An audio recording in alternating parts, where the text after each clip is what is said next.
Welcome, everyone, to the Geomologist Presents. Tonight, we are going to start officially, though we gave a preview last time, of our Masks of Nyarlathotep campaign. But we're not using Call of Cthulhu 7th edition or Pulp Cthulhu. Instead, we are using Cohors Cthulhu, the new game, and I can't even show you a picture of it or a book cover of it because it's still on PDF and it's in production. Cohors Cthulhu is a 2d20 Modifius system that is more or less Octoon Cthulhu, or the fight against the mythos and the dark places, but in Roman times. And our campaign starts in 134 of the Common Era, or 887 AUC, after the founding of the city of Rome. Whereas the Cohors Cthulhu is about circa 160. So we're starting a little earlier than the actual canon date start for Cohors Cthulhu. And it uses a Modifius 2d20 system. Basically, you roll 2d20, try to roll under your attribute plus skill. The lower, the better. There's a couple of meta currencies, momentum, which lets characters do cool things like add more dice and do more damage, and threat, which is the GM's equivalent of momentum that I can use to give more dice to the enemy or trigger bad things. So not only are we playing Masks of Nyarlathotep in Roman times, we could have used Cthulhu Invictus, 7th edition product. But like I said, we're using Cohors Cthulhu rulebook. So yeah, it's going to be very different and very fun, I hope. So while we will be globe-trotting, it's going to be more like Mediterranean hopping around the Roman Empire and surrounds. So before we get into it, you can see here on this map, and then I'll show you the Roman Empire circa 125. I think that shows to everyone. It's kind of the height of the extent of the Roman Empire. And the first adventure, which is the prologue from Masks of Nyarlathotep, that nominally takes place in Peru, is not going to take place in Peru. Instead, it's going to take place in Germania. So I probably won't say this every time. So if you join in and follow along, well, you'll see where we jump and what equals what. And maybe we'll say where the different places are that are in Masks and what I've changed them to, but maybe not. Or maybe you should listen to my podcast and I'll tell you all the secrets there. So let's introduce the players and just tell me who you are, who you're playing, and I'll go from right to left on my screen. First, we have Arlen. Hi, I'm Arlen, and I am playing Corvier, who is a Belgian Gaul of the soldier archetype. Nice. And next, we have Amy. Hello, I'm playing Gerfried, and she is she's Germanic, and she's a nomad, and I'm pulling her character up so our viewers can see. And she was touched by shadow, and she is a scout. Cool. And then we have BJ. Hello, I am playing Apion. He is an Egyptian physician and scholar. Nice. All right. And you can check out the previous episode of our Mask of Nyarlathotep recorded play, and we created characters. And I kind of introduce this at the end, but I will reintroduce it. They are in Vindobona, which is on the Germanic frontier, like I said, in 887 AUB. And they're on the river Danuvius, and across the river is Germania. The Quadi are the closest tribe that is here. Across the river, there's probably a few villages a league or two off the map. And Vindabona is also home of Legio 10 Hemina. You see here, their standard, as it's raised above their bivouac, the little fort that makes up the heart of Vindabona. And you can see radiating out is all the different buildings that make up the villa, um, the city. And there's even an arena right there. And it is to Vindabona that our heroes have been invited. And what else do we need? Oh, this is, by the way, oh, I should have showed this. This is, by the way, the player's guide of the Cohors Cthulhu. When you see it, you get it online or whatever. And this is what they received, not as a telegram, as it kind of looks like here, but kind of as a message, either by direct messenger if they could not read, or a message that they could read. And this is a message from Gaius Augustus Licinius, and he calls you to Vindabona, to the hostel of Marius, around Martius 18. And he says, thank you for joining the expedition. This is the kind of the hook that gets you into Masks. Please join me in Vindabona. I have paid for lodging at the hostel of Marius near the legionary fort. Meet on Martius 18, auspicious day, Tavernus Cordanus near the arena. Gaius Augustus Licinius. So our heroes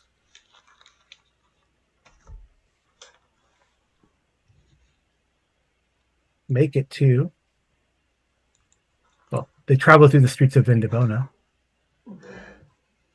Here, you can see people of kind of Celto-Germanic dress through the streets of this type of town, and they find themselves looking for a taverna here, which is more or less an eatery. And then I have this inset for you, popping out. I think that showed up, right? Little arrow, Yes. an inset, Yes. where the heroes, kind of enter the taverna.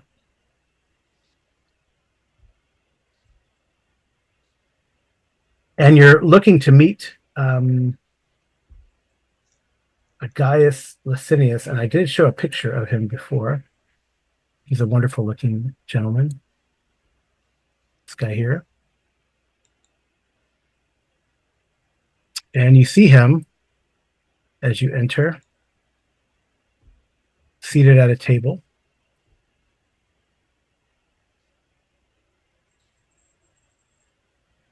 with two other men.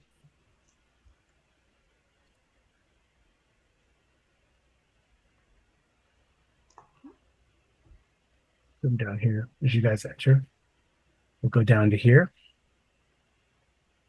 And he's sitting here at this taverna. They're eating food. It's a tastefully furnished taverna with tile and wood paneling and various fixtures. The food smells really good. It smells like a lot of fresh fish has been caught. Yeah.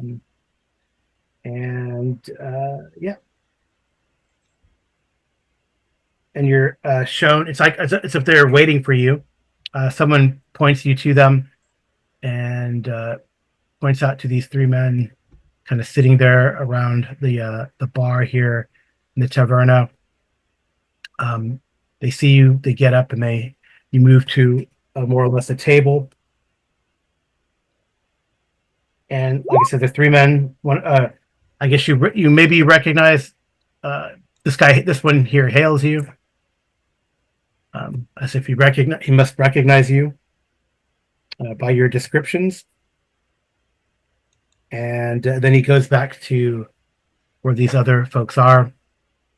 One of them you see is probably from North Africa, potentially, or even further south of in the Roman Empire, or maybe even um, is it called Hispania? I will have to look at what the provinces are called. I think this map had Hispania, or he could be from Africana Proconsularis or uh, Mauritania. So you catch a vibe there, and it looks tense. So I guess we could do our first roll here. You can make a persuasion, and if you have innuendo, that could be a focus. If anyone would like to see what might be why they look tense. I don't have that. Not my strong ability, so someone else can do that. Anyone? I have a penalty to persuading people, so I'm going to suggest not me either. Well, I have a 0, so. Oh well, then Was I'm- gravitas plus, or I guess maybe insight. What do Yeah, you it could think, be- Carl? Insight, persuasion. Oh, that's right. I forgot. I gotta. Yeah, it could be insight, persuasion, or insight, observation. Duh. I could do that. Insight, observation with instincts. Maybe. I need to study this character sheet. It's not. How do we click on the skill or we click on the? So you click on above the top skill you check. can click up at the top with skill check, or you can click on a die next to the attribute, and it'll roll that die. But I'll do insight, observation, insight, instincts, insight, observation with the instincts focus. I got that. Yeah, that's what it should be. All Sorry, right. I probably Here we go. Relevant. Yeah, it's not on my character sheet. It's not letting me. I can't roll any of the skills. Yeah, the skills you don't roll the skills. You don't click on the skills. You don't click on the skills. Okay. You click on this above on the skill check or the attribute, and it'll prompt you to do various things. Carl, do you want to tell me the difficulty, or should I just roll it as secret difficulty? Is there... On the macro, it just asks you what difficulty it is to tell you if you got a success or failure. That's true. Yeah, so you should know this. That's a difficulty 1, unless you have a truth that could make it less. I don't think I have anything like that, so I'll just do difficulty 1. Success. 1 success. Yeah, my camera should be there. I'm on. Yep, 1 success. Yes, we see. Yeah. Okay. Yeah, so BJ, normally you use across the top, it's got skill check and damage dice, and you can use those. Or if I'm not seeing that on your character sheet. Am I on the wrong? Oh, okay. See the very top. All right. Yeah, so you can use those, or you can use the little roll buttons next to the attribute names, kind of in the middle of the character sheet. But because normally you use attribute plus skill, so there's no buttons next to the skills, basically. Right. Okay, so if I want to do that, what do I do? Roll insight. Yeah, you can click on insight, determine the number of dice you're rolling. If you want to roll more than 2 dice right now, you can buy threat from me. If you want to. Okay, so what does the skill have to do with anything then? It should prompt you. If you hit Like insight and you does the focus apply? Oh, I see. No. Oh, it doesn't give you an option for a skill though. Under the attribute. Let me see. No. It should do relevant skill drop down.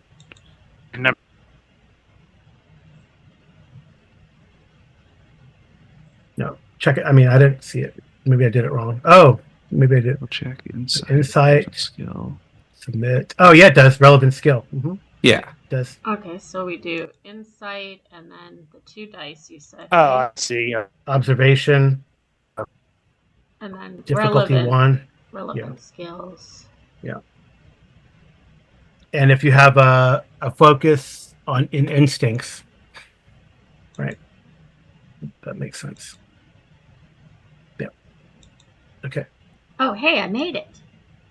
Ooh. And you got 2. You see, get 1 momentum to the pool. Do you want momentum to be green or let's make it green? Well, we Did have it green. roll for me? What's that? Says player 4. There. No. Yeah. Yeah, you got a success? Yeah, I'm player 4 is the blank sheet that I'm using. Yeah. Yeah, BJ, you got a success? Yeah, Apion got 2 successes, so Apion gets you add another momentum to the pool.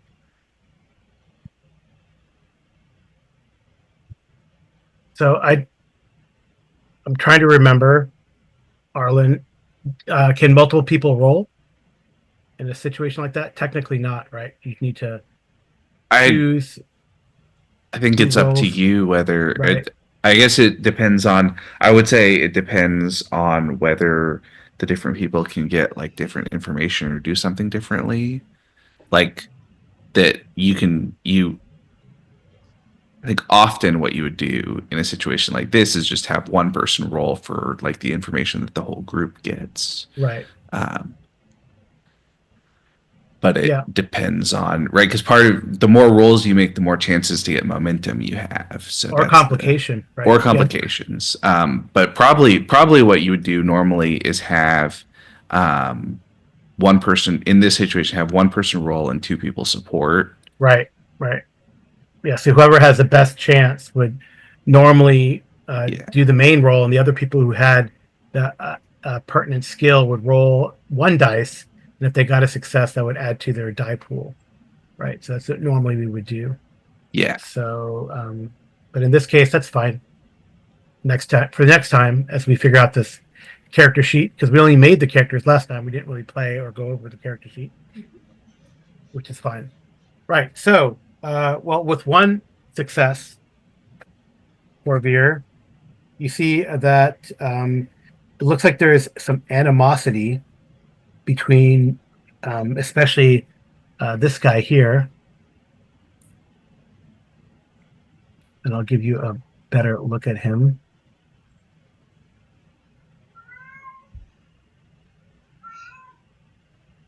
That's him. He looks like a nice person too, right? And this guy here, they're kind of staring at each other. And those of you who got the extra momentum, you can, well, normally when you get extra momentum, then in a case like this, then you can get some more information. Is usually how that would work as well. So not only do you see there's some animosity between these 2, but maybe you can ask me a question to see what else is going on. He looks like the mirror universe version of the other guy. What, this guy? Yeah. Kind of does. Gerfried would lean over to both Epion and Corvier and ask, I don't trust the Romans, but is the darker one a Roman? He could be. He could be, like I said, he could be from Mauritania or Africana. Because I think she'd be tempted to go up and talk Africa, to him. Africa Proconsularis, or Cyrenaica, or Cyrenaica. Maybe not Egyptus, although he could be from further further down the Nilus, right? So I think Gerfried would go over and talk to him. well, she doesn't trust Romans whatsoever, but she's willing to talk to the third one. yeah. So Licinius stands up and he kind of greets you like and you've come, you've come. Yes, I see. I hope there was no issue from travel in travel from uh, Rome. I'm assuming because this is my personal assistant, Then Lucius Mendozius. It indicates this person here, why does your third companion have such a problem? and this one here is this fellow here. He will be joining us on the expedition. He is Justianius Aeneas. He is a well poet. I don't mind poetry. Justinianus says, "No, no, I'm merely a historian." Yes, and he hails from well, from across the Mar, and he says, "Yes, yes, I am from Africana Proconsularis." And if you're asking,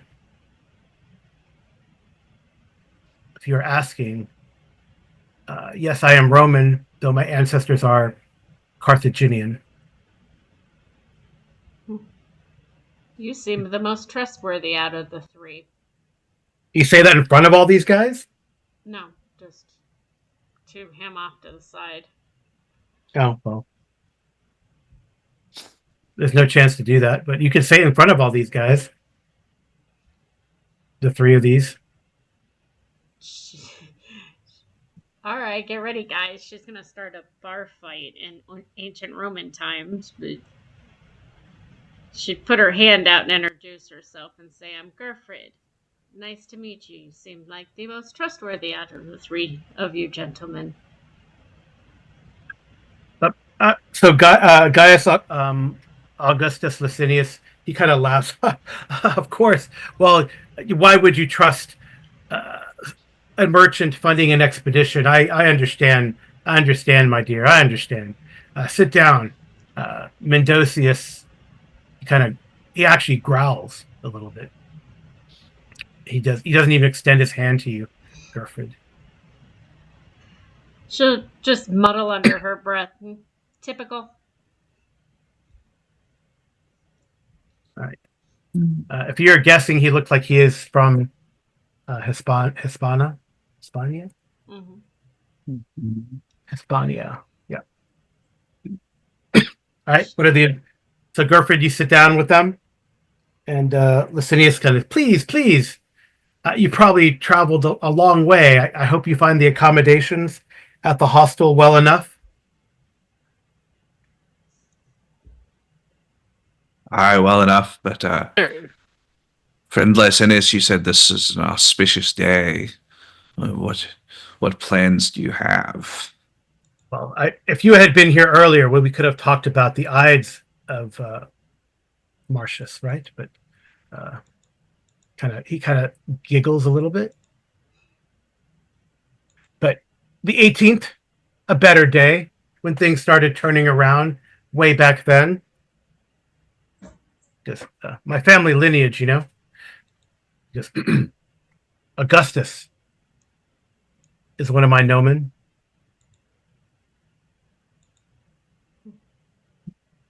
Very interesting. She goes, well, I guess the lady speaks for you. Hardly. They are So both men of who? their own. They make their own decisions. So he goes, so you are Corvair, and he looks towards Appian and you. Appian.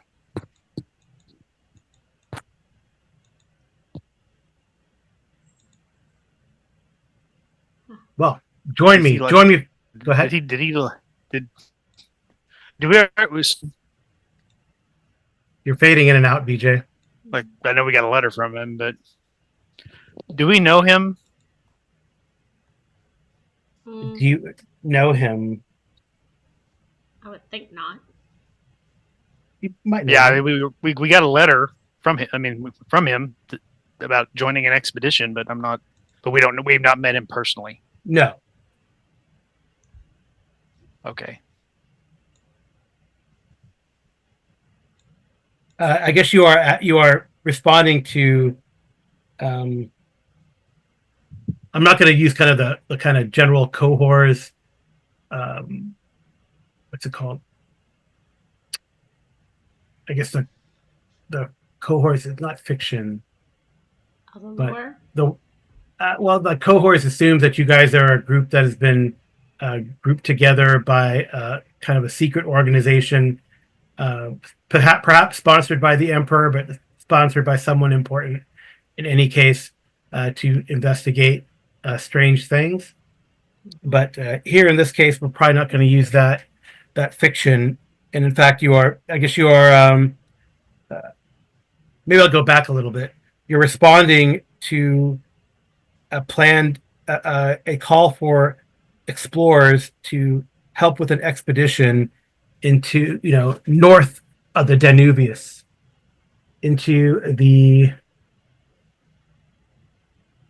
uh, into the Montes Sarmatici, so the present day Carpathians, and following a discovery of a number of artifacts made of gold in the region, this man, Augustus Licinius,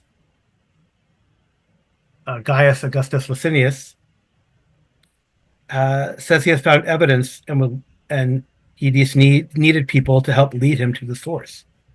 He is currently in Vindabona planning the expedition. This is the ad you responded to, and is recruiting companions and possible backers. So you don't know whether this other just Dionysus Aeneas is a backer or a companion. And when you responded to his letter, he sent you a one in return. So it's been several months.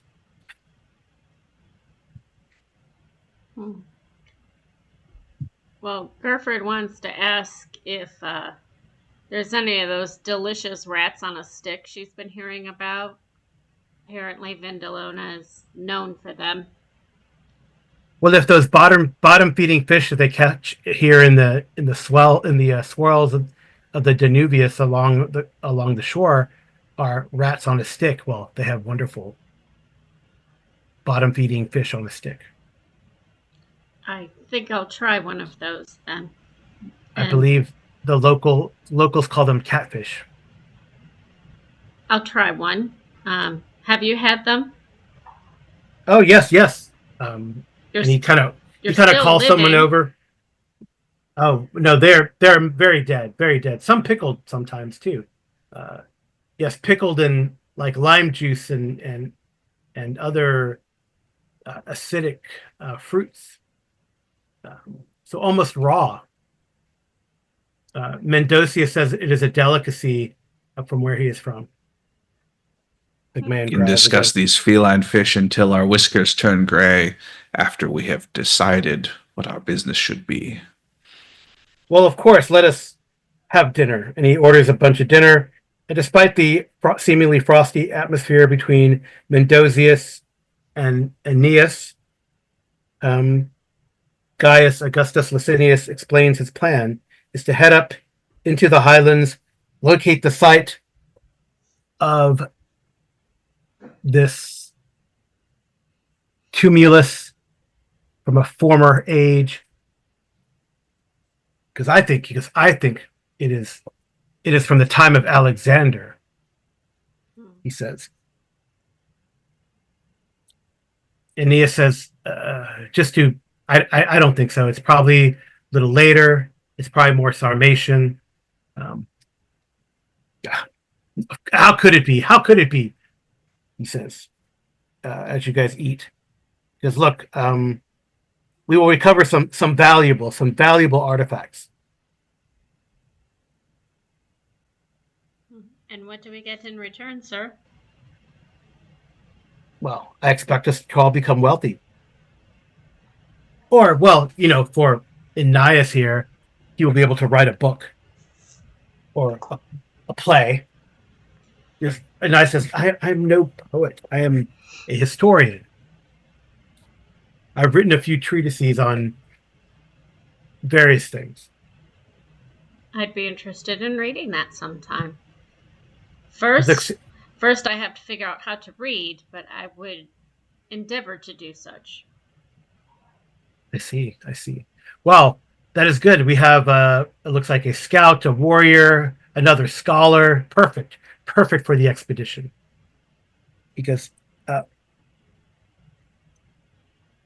well, so anyway, I will show you. I will show you.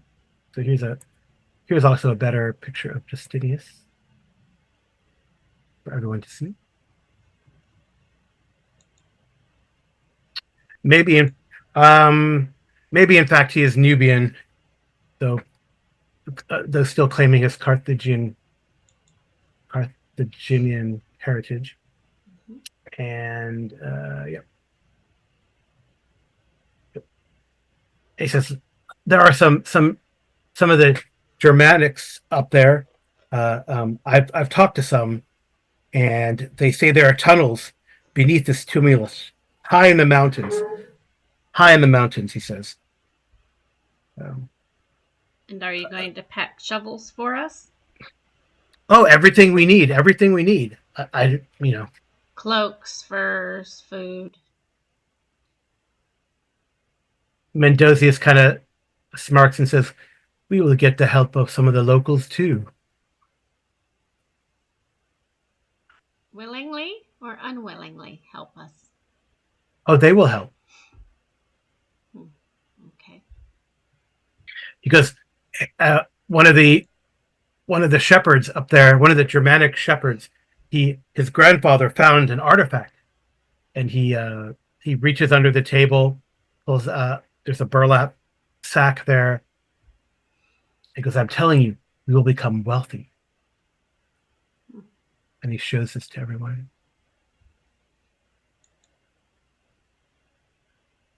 It's very nice. He kind of shows it. He has you all look under the table so other people in the taverna can't see. That's an interesting piece of artwork. I see people if I look at it some ways, and fish if I look at it another way. Right, right. So yeah, you can make it whoever has the best chance now that we know how this stuff works. Can do another observation insight. Uh, Uh, insight observation. So I don't know who has the best, and maybe we can figure this out. I have 11 in insight with 2 bonus, and then you said observation? Observation, I have 5. Wow. And you have insight as a Same for me.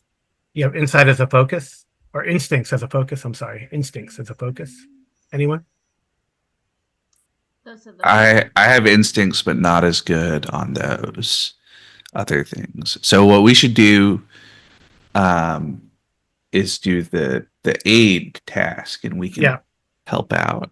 Right. Um, so BJ, you and I can roll an insight observation with 1 die, and if we get a success, then that adds to the successes of Amy's total as long as she gets at least 1 success, basically. Okay. Yeah. But Just we only roll- get 1 die for that. Yeah, just roll 1 dice. Yeah, so 1 die, relevant skill, observation. And I assume a focus does apply for this because you could help. Yeah, instincts would Extra. apply. Yeah, instincts Yeah. would apply. Yeah. All right. Oh, that's 1. Difficulty 0. No successes for me. Okay. It says you both have So- success. No. No, I That's weird. rolled It says, 1 versus no.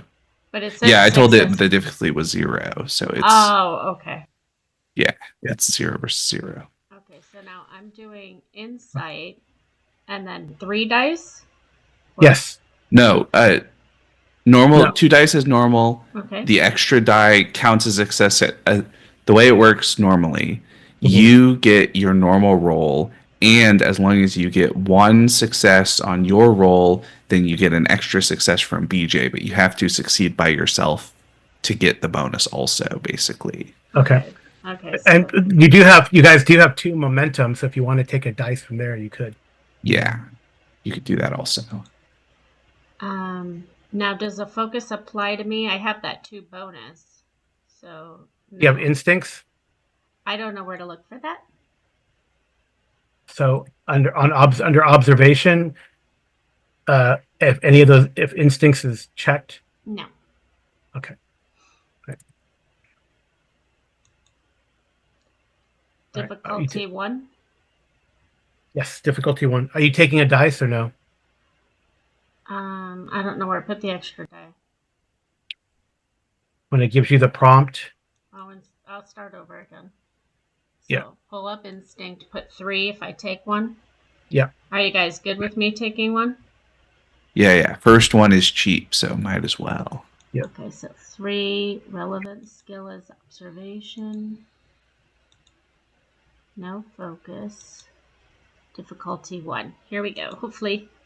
Yay! I got 3 successes. So Wow. So that's four successes total, right? Okay. Yes. Yeah, 1 extra success from BJ gets added to your roll, basically. Right. So before I add the 4, that's a lot of information. So for sure you detect that I'm going to say his full name every single time. Gaius Augustus Licinius. You detect that he is probably not telling a complete story. Okay. So I don't know. I mean, so you can ask me some more questions. You can ask him like what the other guys are, how the other guys are interpreting what he's saying. You can bank this, and now you guys will have 5 momentum. So if you don't think there's anything else you need to know. Well, my character Mhm. doesn't trust Romans at all. It's not a truth or anything. She just doesn't trust them one bit. So, can she ask him the question? You can ask him another question. Not Gaius. She wants to ask this one a question. Mendocius? No, this one. Aeneas? Aeneas. She wants to ask him, do you believe every story that was told to you by this one?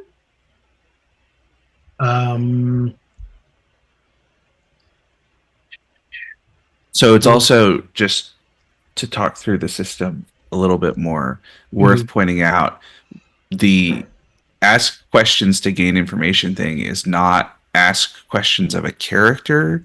It's ask questions from the GM to learn information based on the success of your investigation on the roll, basically.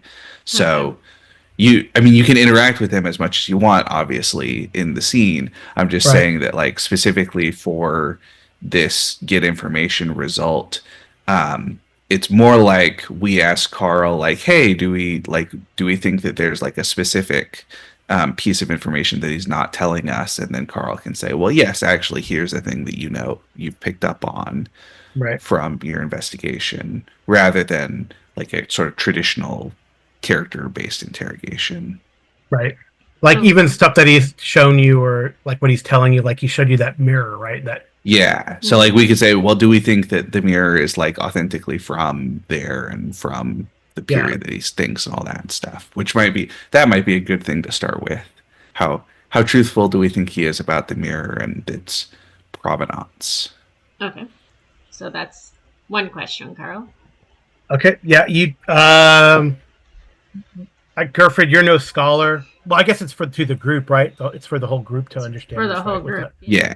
Yeah. So definitely, I would say, as he kind of sees that, and you kind of, because you're all helping in this observation.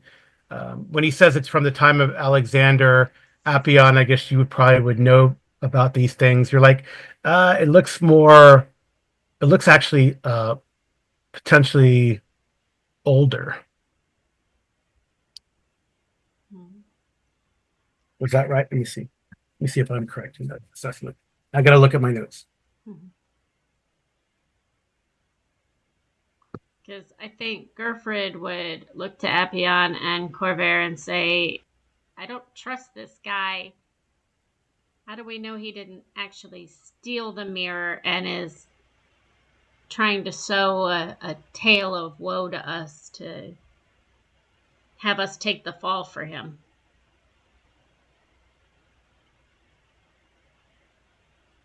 Seems unlikely to me that that would be. No, so okay, quite sorry, Appion. It is definitely. Let me see.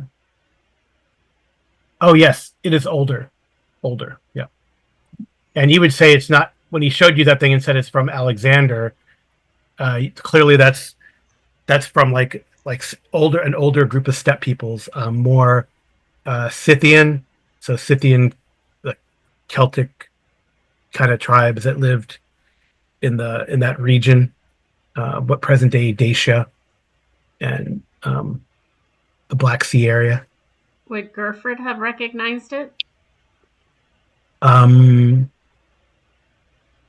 yeah, 'cause it doesn't definitely doesn't look um, Greek to you, or Alexandrian or Hellenic from your limited. It does look more like the way that the animals are drawn in there looks more again either Scythian, you know, Scythian type. So I guess you would probably interpret that as more like Gallic, a Gerford, Okay. right? Yeah. Okay. Well, that's one question. So you still got 3 momentum. Do you want to ask anything else? So he's definitely not telling the truth, I guess, Appion Gerford, about the provenance of this thing. Gerford pretty much thinks that he's going to lie the entire time, and she can't trust pretty much anything he says, so she'd Right. rather, in her opinion, bank any extra questions in case we need that momentum to counteract bad things he could do. Okay. She doesn't trust him. Is that so? You want to say bank it? Okay. What about you two?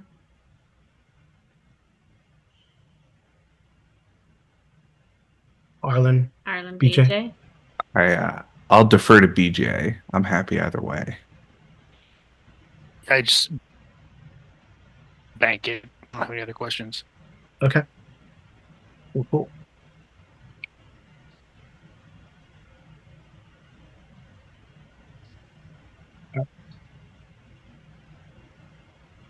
Gerford is definitely going to take a very tiny bite of these, non-furry cats to try them. Yeah, it's pretty good. It's cat. It's a like ceviche, right? So, Well, she's never seen it, so she's just trying it. okay. Well, so Larkin's kind of.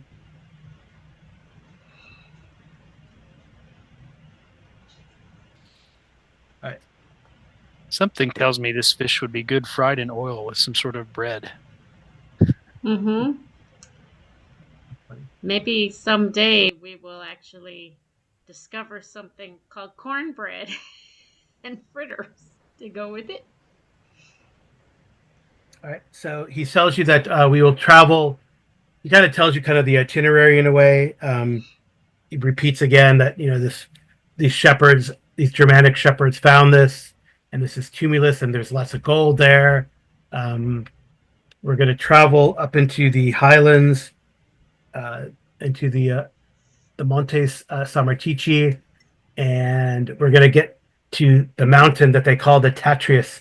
There is a lake and a little village nearby, and yes, right. Plenty of supplies, plenty of supplies. But if you need anything special, I'm happy to reimburse you, provided provided you can get me some uh, clay documentation. Um, I would think that a mule might be a good idea.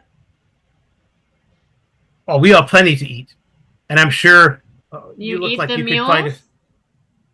Why would you eat the Oh, mule. mule? Oh, I thought you said meals. Mule? No, we would not eat the mules. And I mean, I wouldn't say no to mule.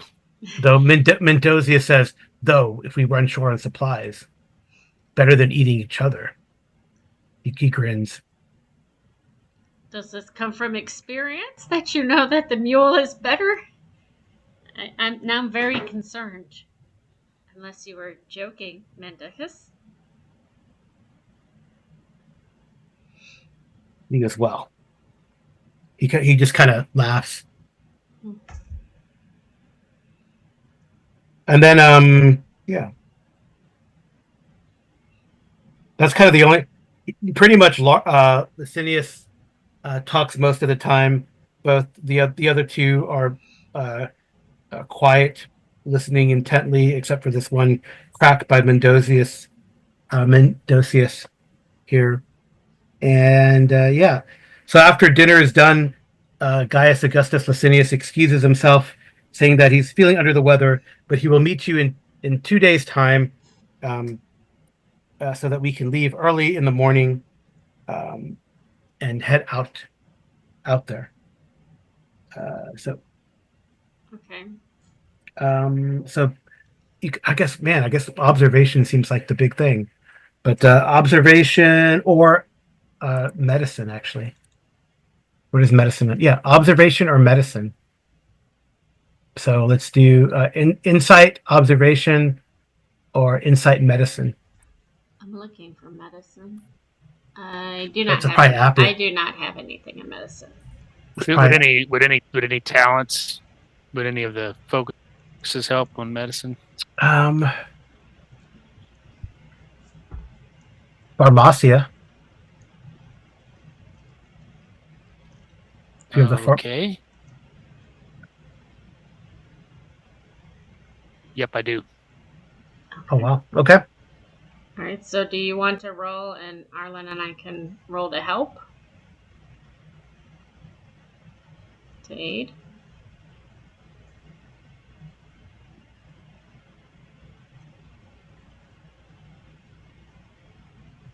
Okay.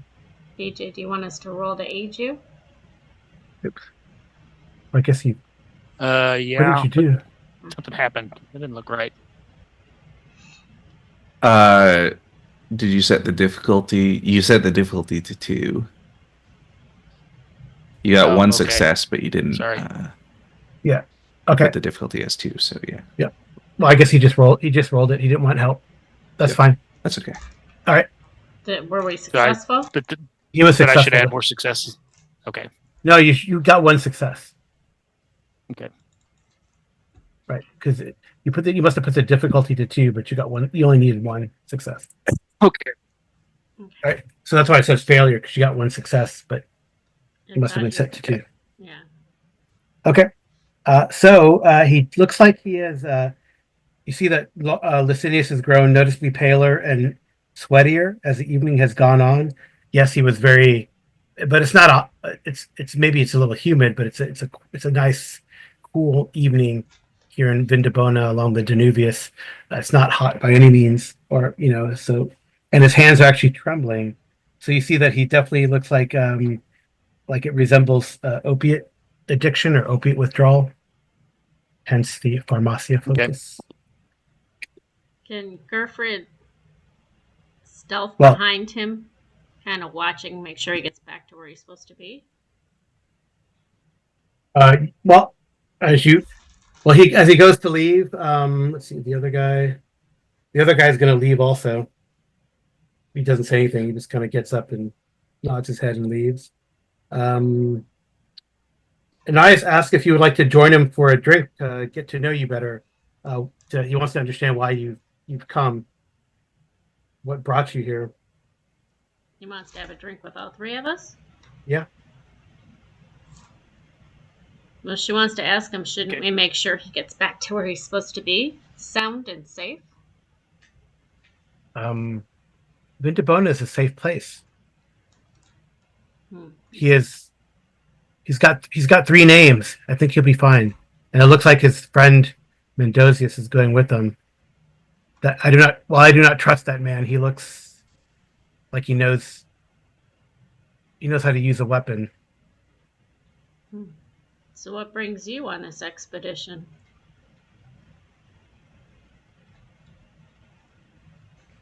Well, I just wanted to understand this Licinius a little better. He says.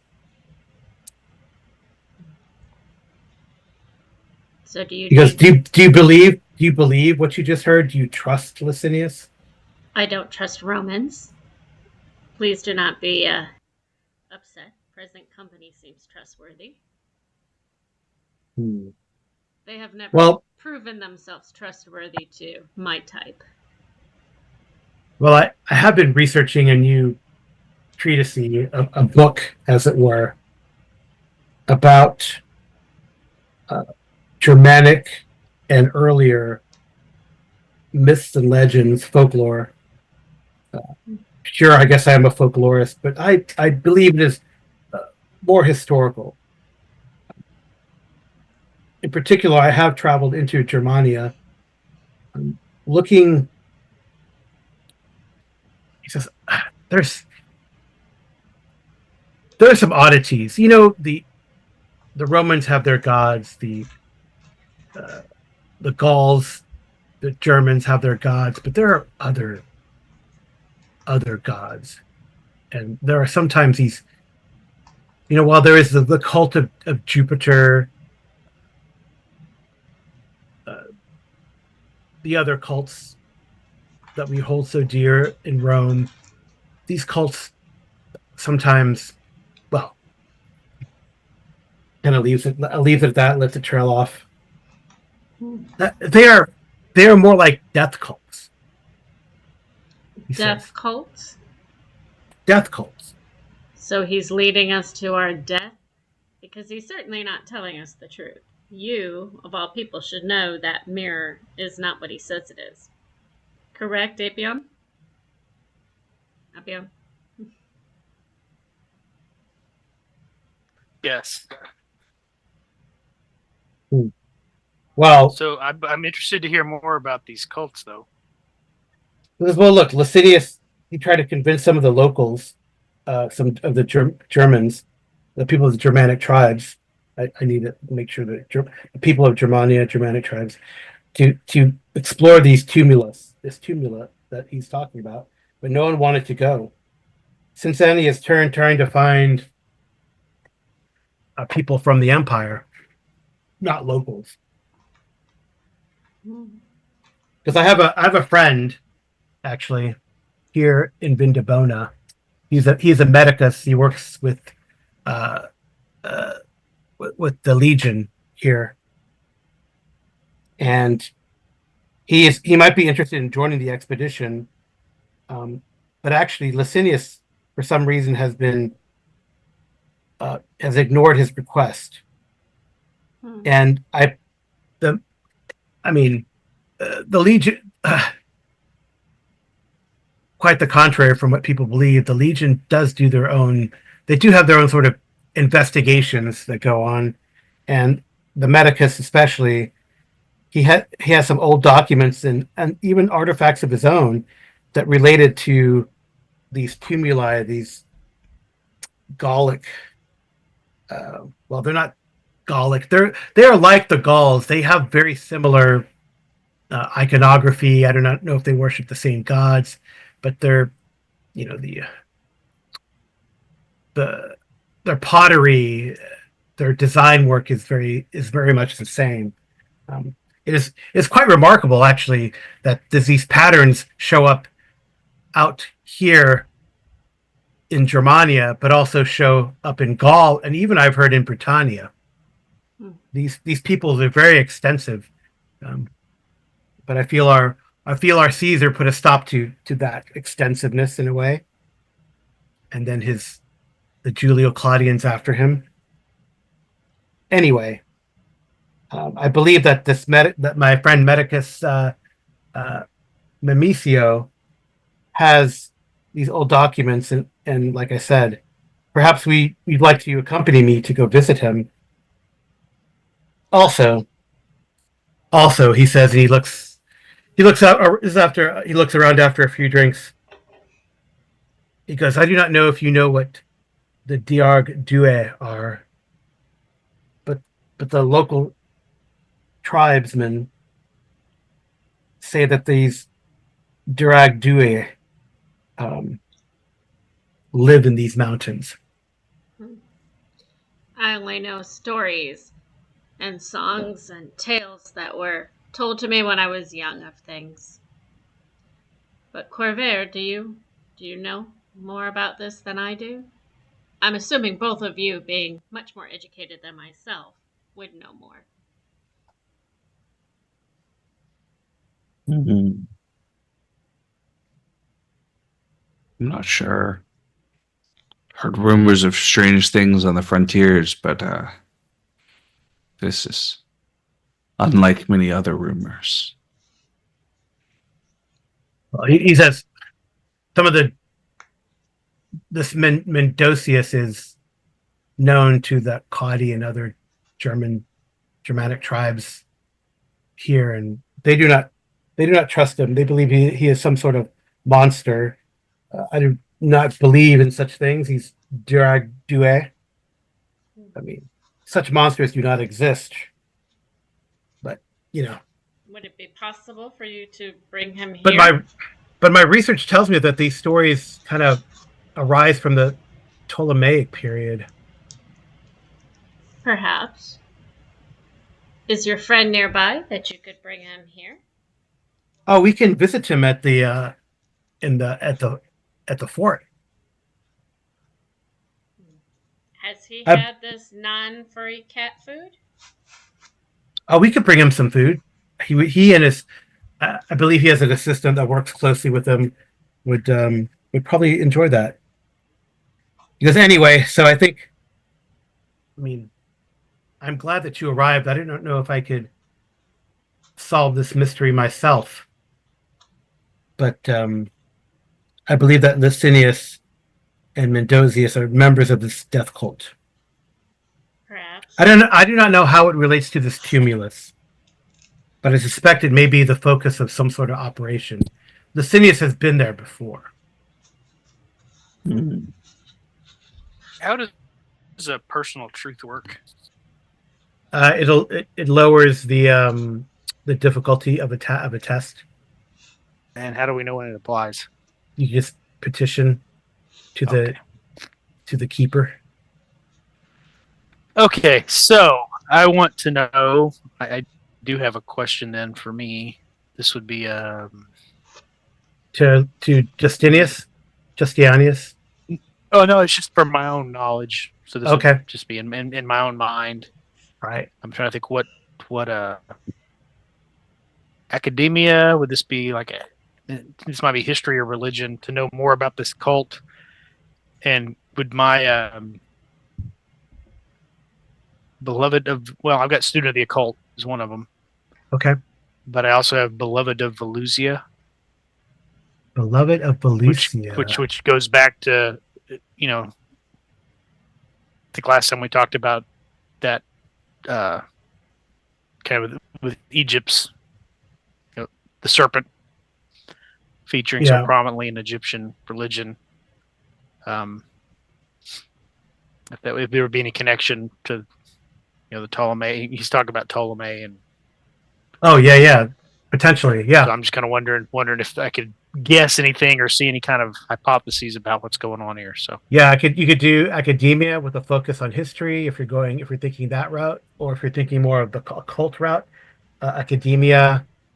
And I guess it would be reason, right? Reason academia, because reason, you're relying on your kind of reading reason, knowledge, right? And academia, I think, and then if you have a focus on history or religion, that could apply depending on the angle that you're thinking, whether on the occult side or the historical provenance of this. well, probably both. I'd probably be thinking about both. So I don't know. I mean, to roll twice for each, or just No, just do you have focus in both? I do. Oh wow, okay. Huh. Well, I mean, that's cool.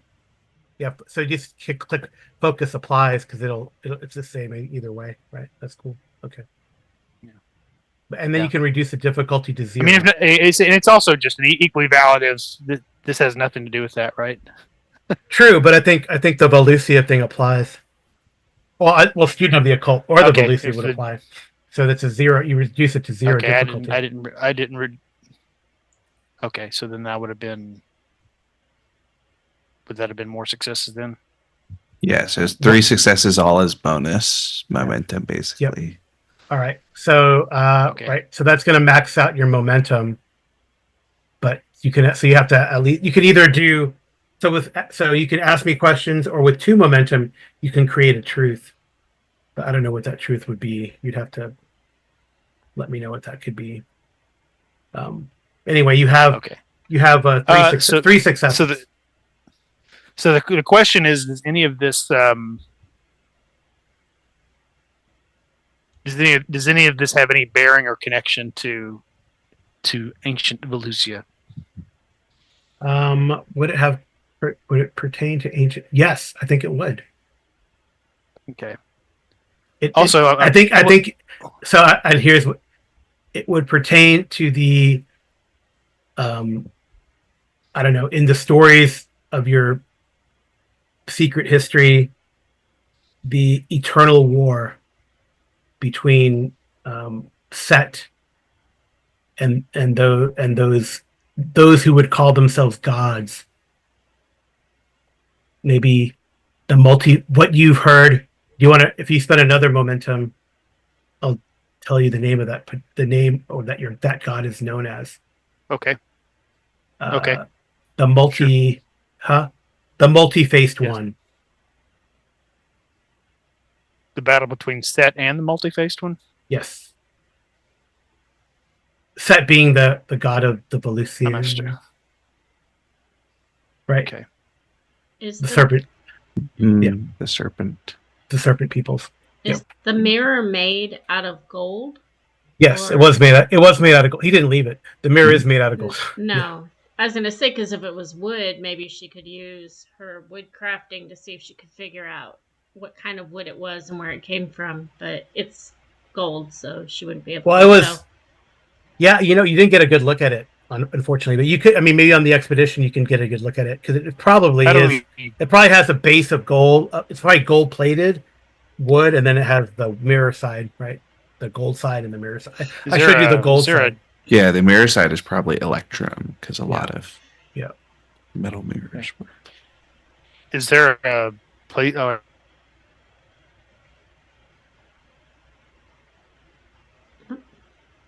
So that's only one question, BJ. If you have any other questions, you still have 2 momentum.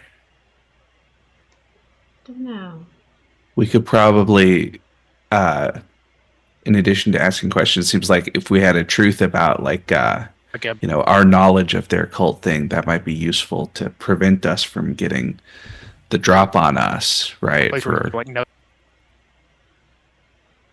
BJ. Go ahead. You're fading in and out, BJ, unfortunately, because I know you're probably saying very important things. Very important things.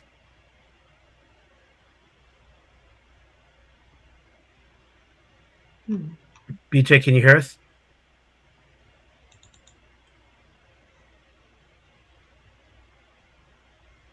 We could probably pause. What was for a that? minute.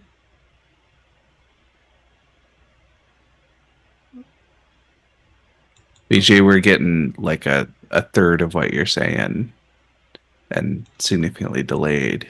Right.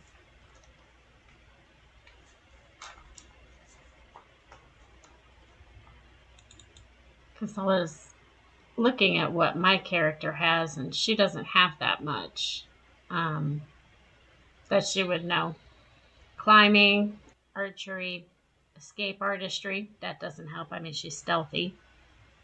Wood crafting, hunting. That's why I was thinking with the wood crafting, because I have, they're not spells.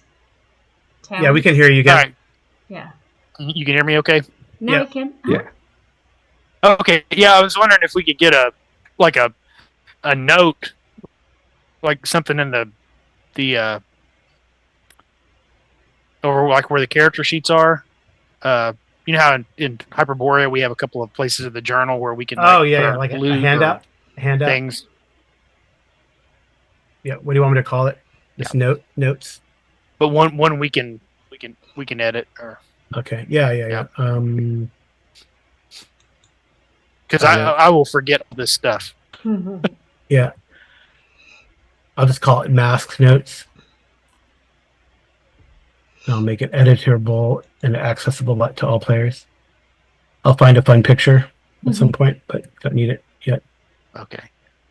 And then I was going to suggest, since we Right. still have 2 momentum off of BJ's roll, we Mhm. could create a truth about our knowledge of this evil cult and its membership, and that might be useful for like preventing them from getting the drop on us, right? That seems like a good place for a truth to exist. Yeah. So that Yeah. like we're wary of their deceitful ways or something like that. Yeah. Yeah. Well, Okay. I actually have, what is this? A talent, eye for weakness. I'm able to spot vulnerabilities in your query's defenses, natural or otherwise, when you spend momentum to obtain information in order to study a creature or enemy to the end of the scene. I mean, he's already left, but is that something that would apply to something like this? So if we're on the ship or something, I could, I guess, give him a good once over. Make Yeah, sure. if it ever comes to like that, looks like it would be more used more like in Yeah. combat. But yeah, And But- so what was the name of the monster he was describing? oh, Durag Dua. I Maybe was you going to could tell Diarg Dua. I'll put it in the. How do you spell that? I'll put it in the. Gonna put it in the chat. I'll put it in the chat. What's it got D's in it? Oh, my D key doesn't work, so you gotta give me a sec. Carl, you need a new keyboard and a new mouse. I know. Well, it's a I use- laptop. Well, you can plug in an extra keyboard for the laptop. But I believe this is like a Celtic word. I can. Well, she's dramatic, so not. Is this Germanic? Maybe. I don't know. That's what I'm saying. She's of the Germanic tribe. It's her own personal truth. Is a Germanic tribe. Well, let me make sure this is because I know I found this is in my like little notebook. I got to see where I actually got this or what culture it's from. But that's the one that to me that kind of there's other names, but you know. yeah, my guess would be that it's Celtic because Diarg looks Yeah. That looks Celtic. Oh yeah. Because Diarg, you can Diarg Dur or Diarg Due. Yeah, it's like it's a Celtic. I was gonna say Oh, because Diarg Due. Here it is. Yeah. it sounds like something that they would sing songs of and tell stories of to build legends about it. So, Also called. And what do they say about these things? Also called Aldrich. Aldrich. Aldrich in Germanic. You go, Aldrich. What do they say about him? They suck the humors out of their victims. So something similar to a vampire, I guess. That's what I was getting at. I mean, I'm thinking about like Egyptian references to that. Are there any Egyptian references? Let me see. I don't know. I'm maybe I'm getting confused with Anne Rice instead of Local lore. Oh yeah, it hails from it's similar to the legend of Sekhmet, who drank the blood out of her victims. Sekhmet, the Sekhmet, lioness-headed goddess, defender of innocent women and children, among other things. Yep. Those are always the one that have a secret past they don't tell you about. Yeah, so there are many names, but you definitely, I mean, we'll just say it out. Some sort of vampire death cult. Whether it's blood or other bodily fluids. I think maybe perhaps with the local Germanic tribes would call these things probably suck the lymph out of their victims, or yeah. Okay. whatever they believe lymph is in this And age. that is Say that again.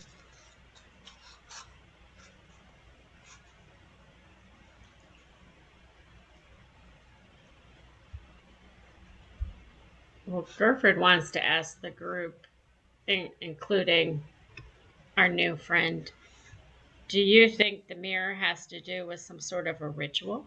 Like the Egyptians used to use mirrors with light to send beams in different places. Do you think that it's a way to call someone? I guess that is curious. You didn't. Would that be? Would that be? Yeah, I think. I mean, let's just. I don't know. I don't know if it is or not, but we'll just say in that is part of the fiction that these uh, bodily fluid drinking spirits or whatever they are, their reflection cannot be seen. So it is curious that he kind of just showed you the back of the mirror and didn't pull it all the way out. Mm-hmm. But so sure, it can. I'll let you. I'll feed your paranoia. Feed my paranoia. Well, she doesn't already trust or the Romans. The Germanic tribe's been not, shall we say, trusting of Romans. Some tribes are, some tribes are not. And I would say you don't even have to roll for this.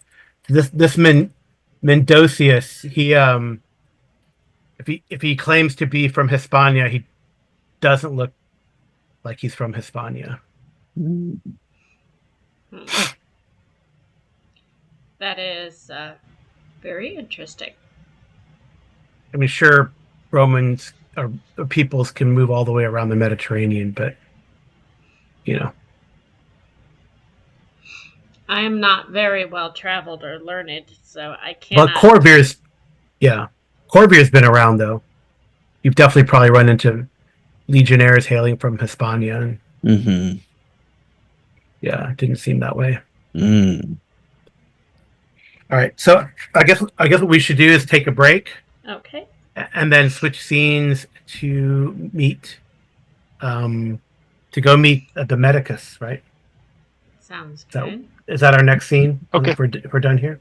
Sounds good. So let's take like Yep. let's take like a 10-minute break. Okay. So we'll Okay. be back in a blink of an eye for our viewers. They can smash that like button right now while they go grab a refill on their soda. Okay, and we are back. So Gerford, I don't know if you wanted to like Justianius Annius tells you that while we're staying at the hostel of Marius, they are staying at the Hispania. I don't know if you he tells you that Annius. So I don't know, Gerford, if you wanted to go there and spy on them, or I don't know what you wanted to do, or if you wanted to continue on as Justinianus. As Justianius is going to introduce you to his Medicus friend. She'll confer with Corvair and Apian and ask, do you think I should go check on what he's doing? Because perhaps he was sick, but perhaps he is faking something in which to cause us harm later.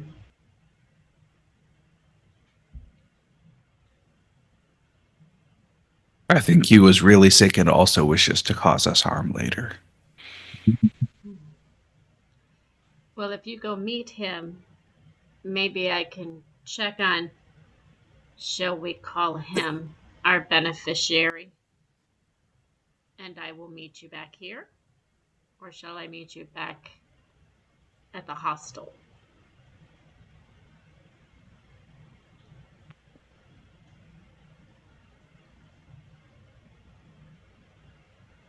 I think Gerfwid would definitely follow them, though. So do you? Well, now she can't. Well, she can't follow them now, but she can go check on them, or see if they're actually where they say they are, I guess. Oh, she definitely wants to do that. She doesn't have very much trust in them anyways, so Okay. she will let her companions know that she's going to go take a gander and be right back. She should not be gone long. And Okay. she'll tell her new friend here, Appius, No, Ennius. that she'll be back momentarily. She just needs to check on something quickly. He goes, or you can call me Justianius, or my friends sometimes just call me Justin. Justin? I think Justin works better.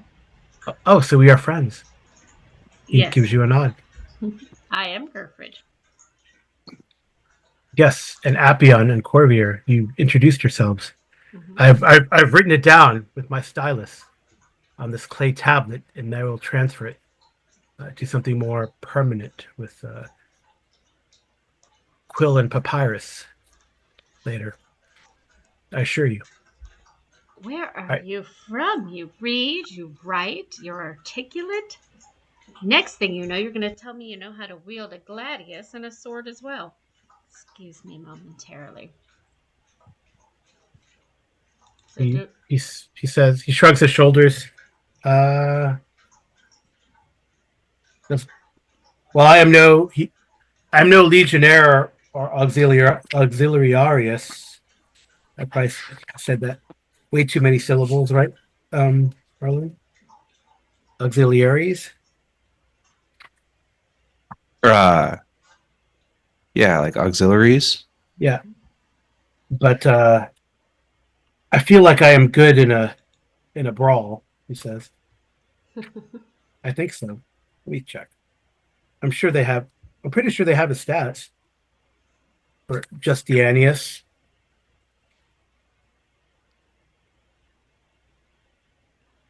Oh yes, because yes, I am good in a bar fight, in a tavern brawl. He says. well, if I endeavor to get into a tavern brawl, I shall certainly call upon you to defend my honor. Because and why I am no expert with a pilum. I've had some training in in hurling a sling or two Mhm. in my shepherding days. He gives you a wink. All right.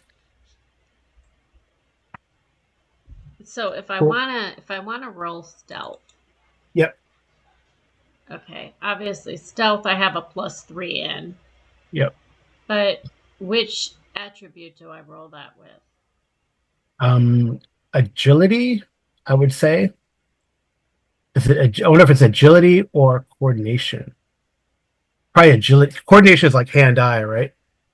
Like shooting bow. Yeah, I think you could do either because I think it's often coordination because coordination is also your range skill. So that's or your ranged attribute.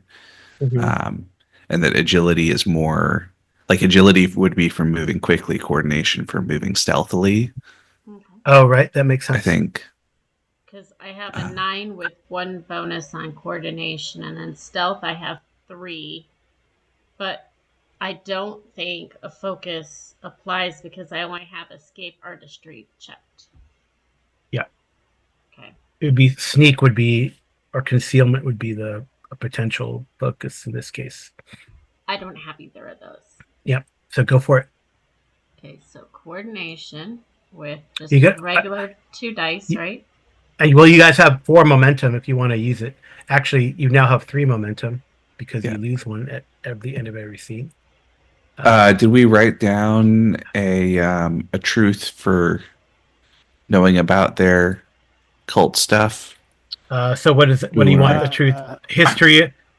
We know about vampires.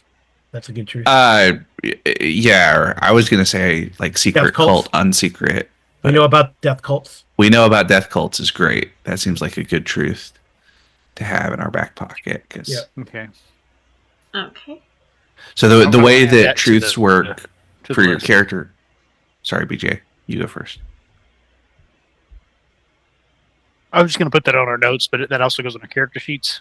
Yeah. No, what I'm saying is that truths in the world and truths for your character work basically the same way. That they reduce the difficulty of something. So it's useful building a truth out of 2 momentum versus having 1 die to roll, right? That if you're it's the mathematics. Yeah. Right. You get what I'm So trying is to the, is the is the truth that we know about death cults, or that we know about the existence of vampires, or is that the same thing, pretty much? I think it's the same we know about death cult vampires. Since this Okay. is a death cult, a vampire death cult. We know about vampire death cults. Yeah. So, Carl, since Okay. we haven't 100% left where we Is there were, is there such a thing as a vampire cult that isn't a death cult? the anti-vampire death cult. I don't know. So, since we haven't completely switched screen or scenes yet, and we haven't lost the other momentum, can I use the momentum that we were going to lose to make my roll to stealth off? I guess technically that's probably okay.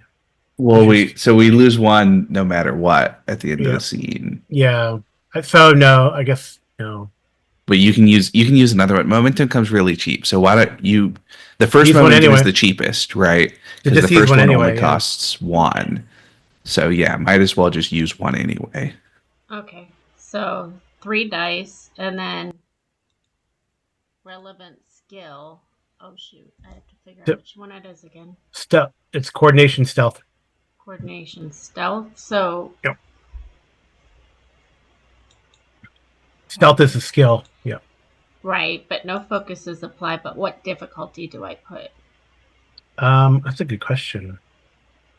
For stealth, I'll put a 1. Okay. That's fine. Yay! 3 successes. Oh geez. Nice. So you get 2 back. So you got 2 back. You're back to 4. Yeah. Okay. Oh, but it says 2 up here. But you Yeah, put it. I changed it. Yay. All right, cool. All right, so you you succeed. I am 1 with the night.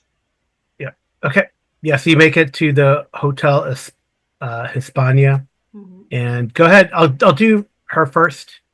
It might be a little easier. I'm gonna jump to you guys. So go ahead and give me a spot hidden. It's not spot hidden. It's called observation. Observation is 5, but is that the insight observation? It doesn't seem like there would be any other thing that would inside observation is fine. It doesn't seem like it'd be any other, Okay. So insight, 2 dice. Relevant And- skill is observation, and the difficulty is 2 in this case. 2. Mhm. Woohoo! Success. 2 with Oh, wow. 2 successes. Okay. Telling you, she's 1 with the night. She is so good that she is writing this down, even though she doesn't really 100% know how. All right, as you approach the Hispania, you do notice there's a person there. There's a person kind of loitering in the dark. Doesn't appear to have seen you yet, but dressed in very simple, ragged cotton clothes, Mm-hmm. kind of trying to hide on the other side of the street from the Hispania. Is this the It time? is definitely out of place. It is late at night. There's not a lot of people out on the street, honestly. I was trying to see if any of my talents would work. Because I'm keen-eyed, which, my eyesight is sharp as an eagle. What does that do? What is a talent? That's a good. The increased difficulty of perception checks for zones beyond close is reduced by 1, and you can increase the effective range of your weapons by 1 zone to maximum range of extreme. Okay. So I think it's again it doesn't relate. It does. What is that? The first sentence again? I'm sorry. I heard the last part and I didn't hear the first part, but I can look at it too. You just moved it as I was going to read it. Your eyesight is as sharp as an eagle's. The increased difficulty of perception checks for zone beyond close is reduced by 1, and you can increase the effective range of your ranged weapons by 1 zone to a maximum of extreme range. Okay. Well, then I should have lowered that difficulty by 1, and you guys have another momentum. No, that doesn't matter. But the other one that I have that might apply later is numb to horrors. So for some reason, blood, death, and violence do not affect you mentally. You can increase your courage resistance by +6, but you cannot add any other source of courage resistance. And I may re-roll 1d20 on any skill test to determine whether you gain a mental scar. Okay. But that doesn't apply to this. But No. Okay. Yeah. So you get another momentum. You could use that momentum to maybe notice something else about that person. I'll use it because I'm trying to see if he's there to cause harm or try to join the party or rob somebody. Generally speaking, it's to rob somebody. So that person. Okay. That person has long fingernails. oh, so it's a female. No, like you would say, like claw-like fingernails.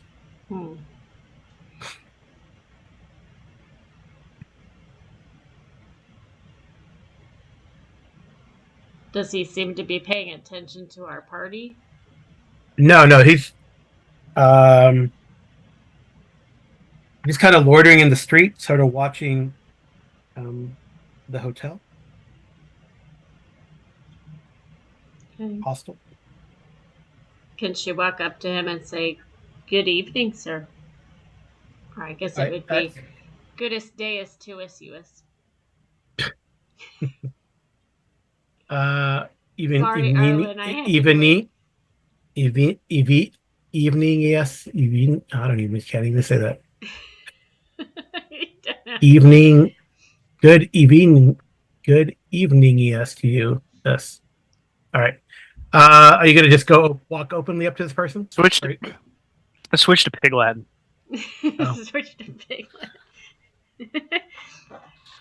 Well, I think she would intentionally, accidentally bump him a little bit so that she could speak to him and say good evening to him. Okay. Well, maybe so. When you do that, this person's like startled, and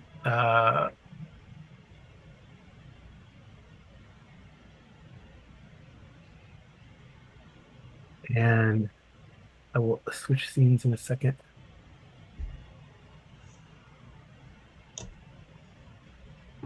Because she has little thoughts of vampires running around the streets, and he could be one like going through her head. Yeah. It doesn't have the weapon, but I'll show it to you guys. Might as well. Well, I mean, she doesn't have a weapon drawn. She's just no, I know, but accidentally, I'm purposefully making sure he knows she's that. All right. She knows well, I'll show this to you, and then we're gonna switch scenes. Okay. Okay.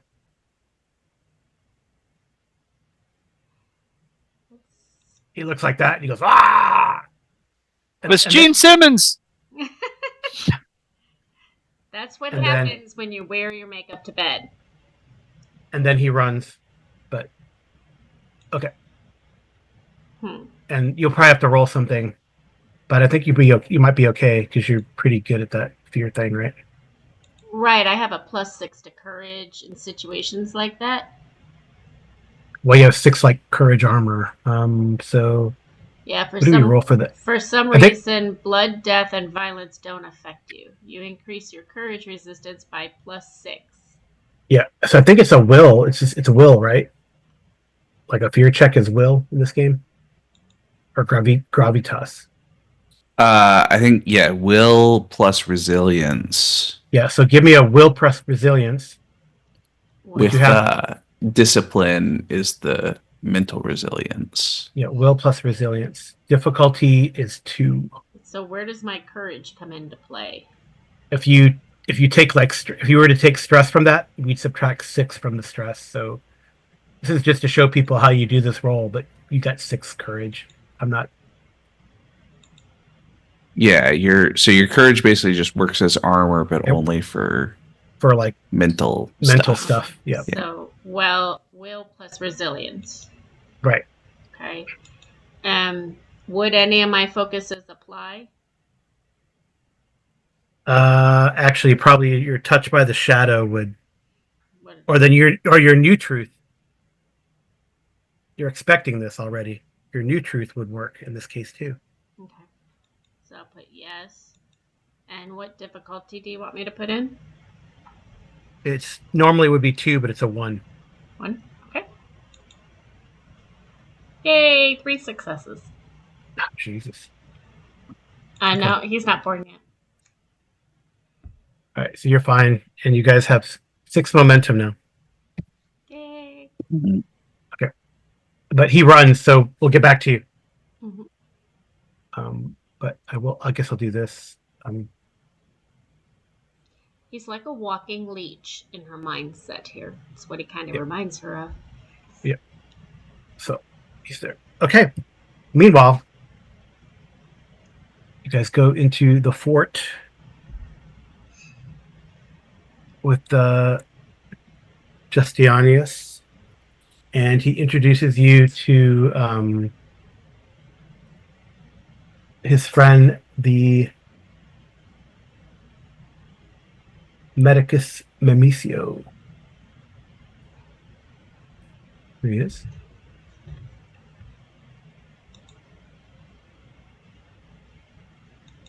And Memisio, in turn, introduces you to his assistant, Risa. So, well taken care of assistant.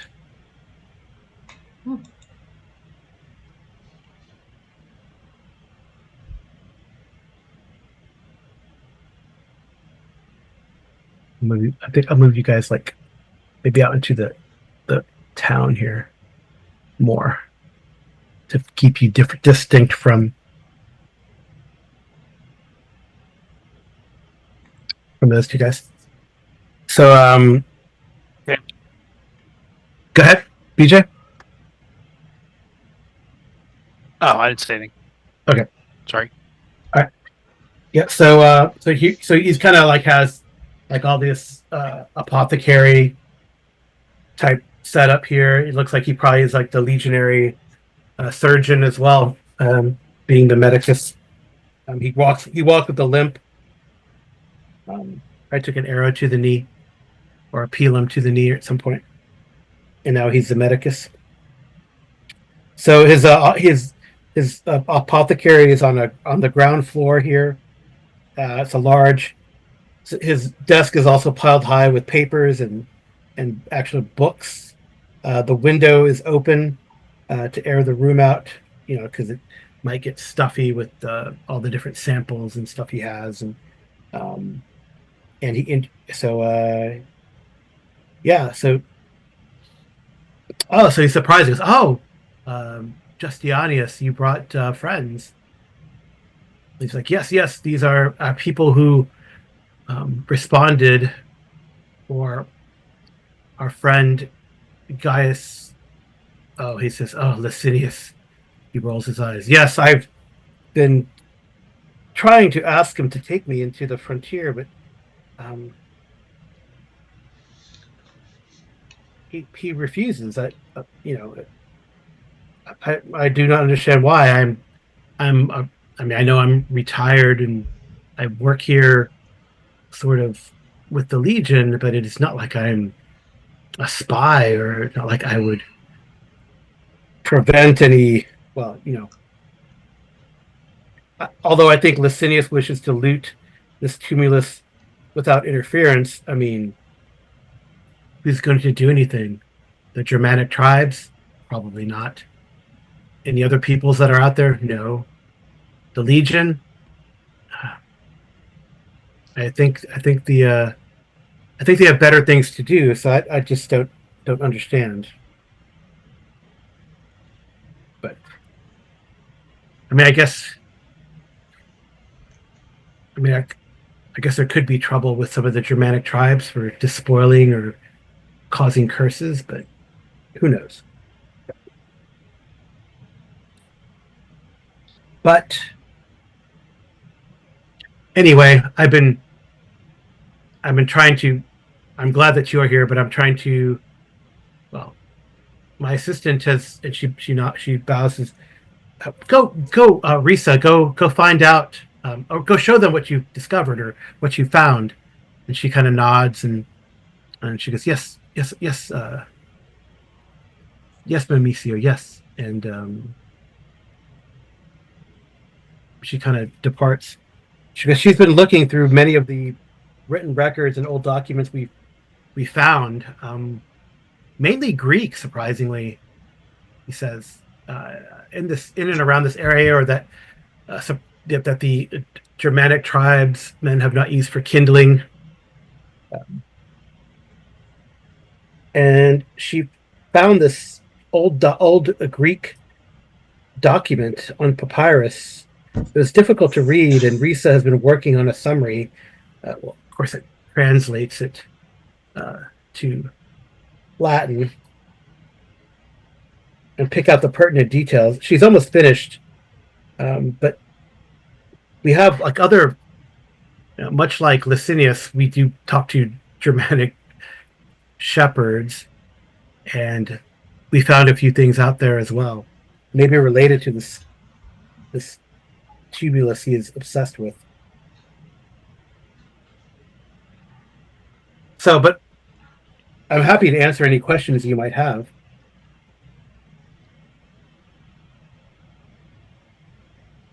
about, yes, about the history of this area. It is sort of a hobby of mine.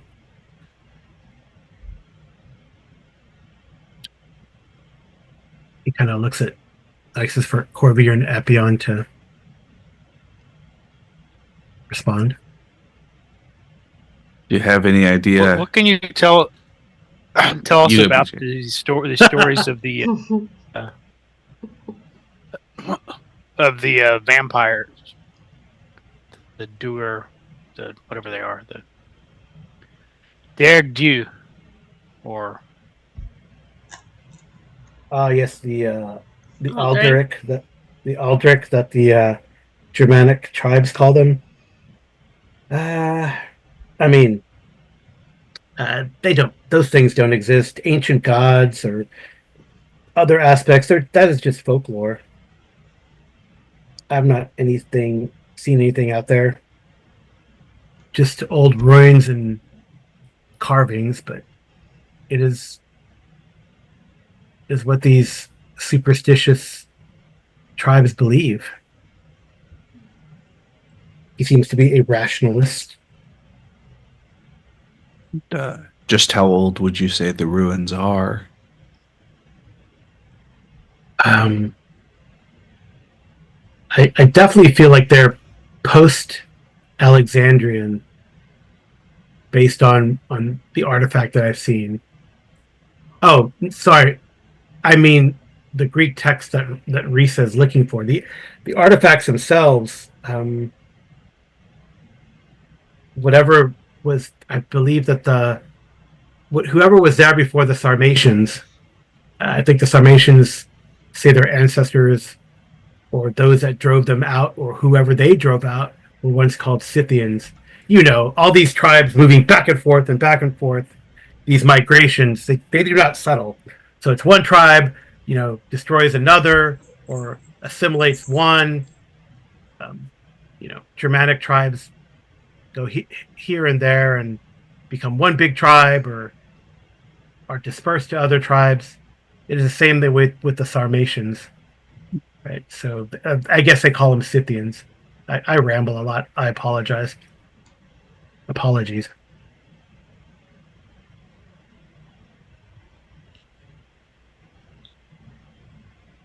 But Does that answer your question? Oh, what legion did you fight in? Or with? Auxiliary? I'm not a citizen. I'm part of the Belgi auxiliaries. The Belgi should long ago have been citizens. I mean, what has it been, like 60 years? Longer? Mm. 100 years? It has been a long time. Nope. They those senators of yours need to get on it.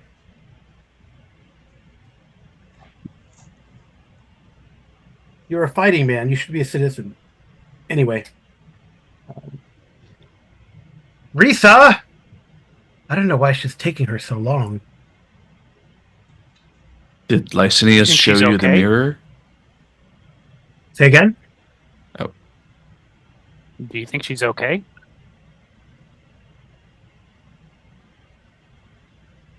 Did we check on her? Yes. The storeroom is a cellar adjacent to this building, kind of like a basement entrance, or what they have in Rome, what they call basements in Rome. But well, here they just dig them out. What were you going to say, Arlen? I was asking, did Licinius show you the mirror? A mirror. Uh, no, that man has avoided me. He has an artifact from there. See, he is looting. Ah, well.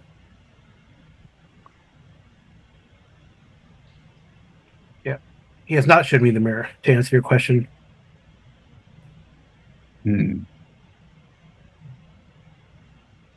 Perhaps we should go check on your assistant. Okay. Because, well, sure, I will wait here with Elias and look at some of this papers. Might give you some more information about these Scythians. All right.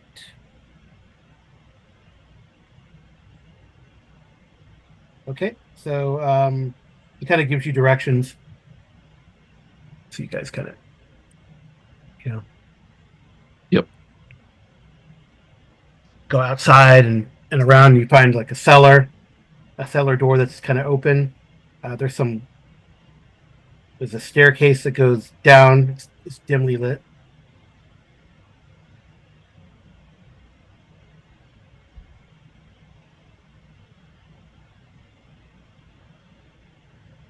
We proceed. Yeah. I'll. Yeah. Appian, why don't you stay behind me? Right, All so right. Just in case. stairs go down to like a door um, that seems to be ajar. Mm.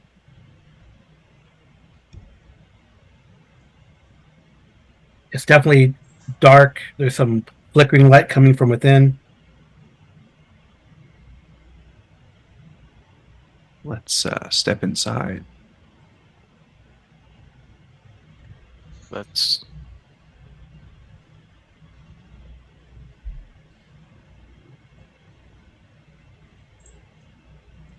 This is when the confetti falls and they jump out and say Happy Coitus Day, right? Instead of birthday. Being funny.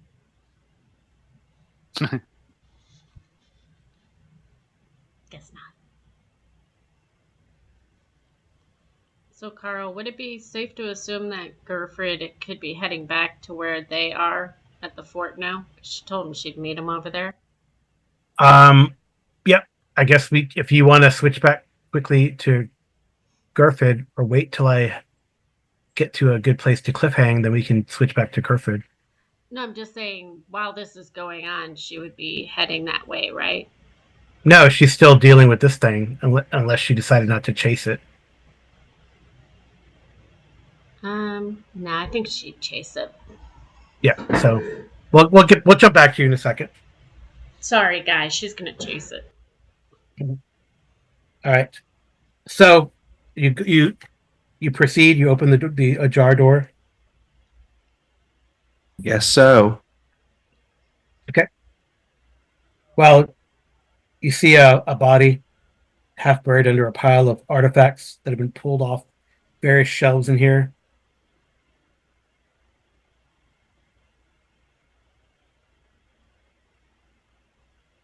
Body, is it? Yep. You turn it over and you see it is Risa, sorry.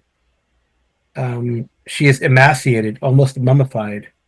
There's a large disc of torn, bloody flesh on her upper chest. Her shriveled face is frozen in a mask of terror, eyes still wide and staring.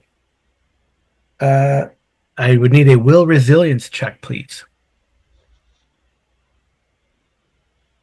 Please get tons of successes, guys.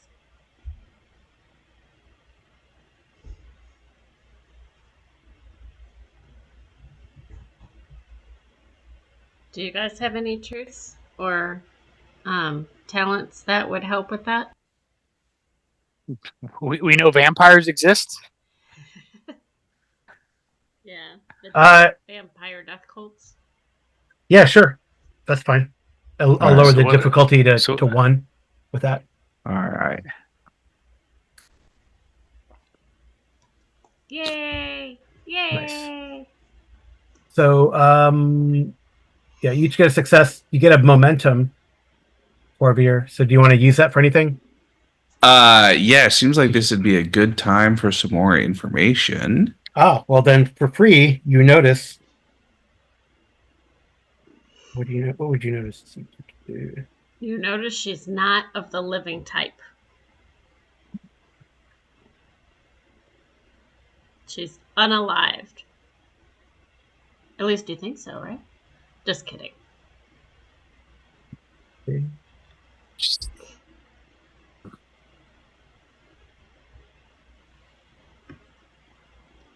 All right. Galen would say she's having an insufficiency of the sanguine humor. Mm-hmm. All right.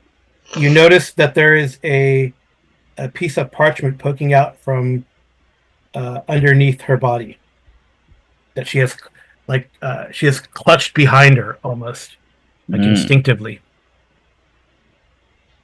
Well, and also next to her body is a small wooden crate that has been smashed into pieces. Well, let's see what the piece of parchment says. Okay. A piece of parchment.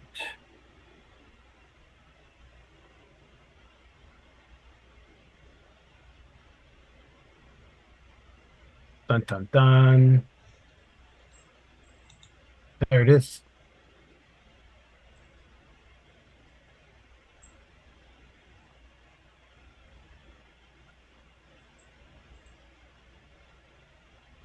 This is like her translation of some.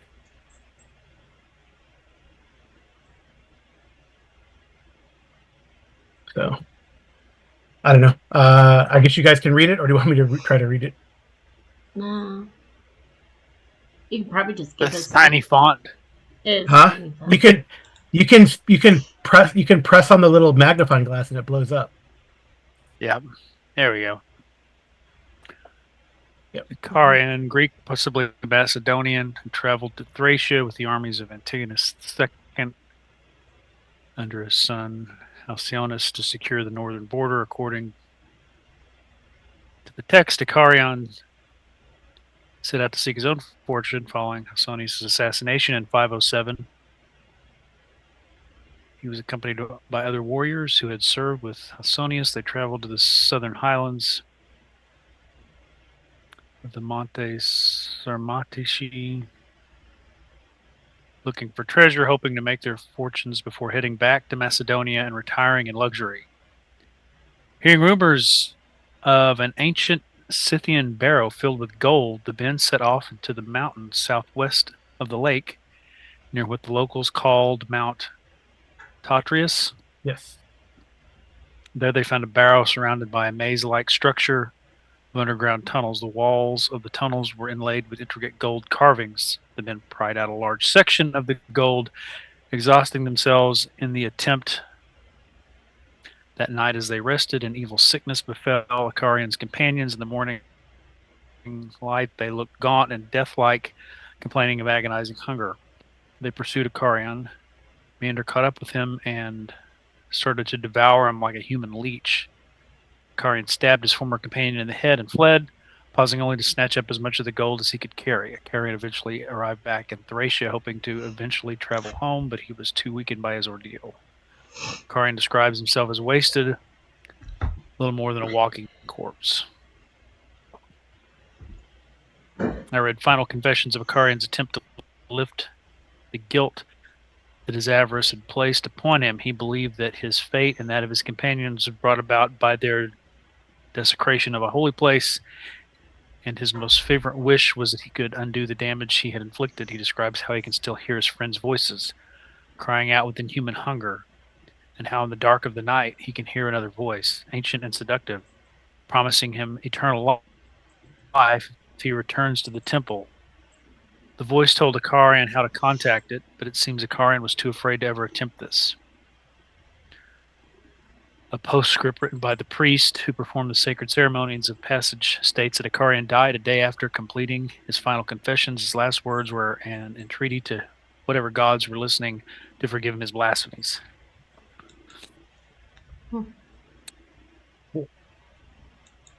All right. So This should is- we switch? Go ahead. This is what happens when you open tombs you're not supposed to. Yep. Should we switch to Gerfred? Or what do you guys? Or do you want to? So as an Egyptian, Apian would read this and go naturally. See, you don't trust Romans. See, Gerford knows this. You don't trust him. All right. I'll just finish describing the scene, and then you guys can decide what you want to do next. But so the remains of the crate were packed with straw and poking out. Oh, I guess notably it looks like the damage is not entirely due to the fall from the shelves, and someone tried to force it open. The remains of the crate are packed with straw, and poking out from the mass is a section of what appears to be a large piece of worked gold. And you can make a observation. It seems like we use observation a lot, don't we? Mm-hmm. Yeah. Well, you know, Yeah. It's like it perception. is Call of Cthulhu, right? Yeah. Observation sight. Insight observation with a sight focus, if you have it. All right. I'll aid you, BJ, because I think your skill is Okay. better. So I'll do my one first. All right. And here is, I will show you the gold ward.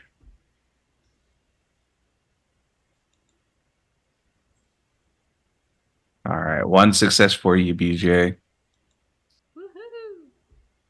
All right. Woohoo! So it's 3 altogether. 3. Yep. You guys have, you only needed one What success. language is that? Okay, I'll give you that for that. Looks like it's it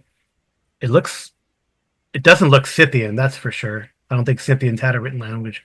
It actually looks like Semitic or cuneiform. It is old. Coptic. I don't know, but I don't have to speak.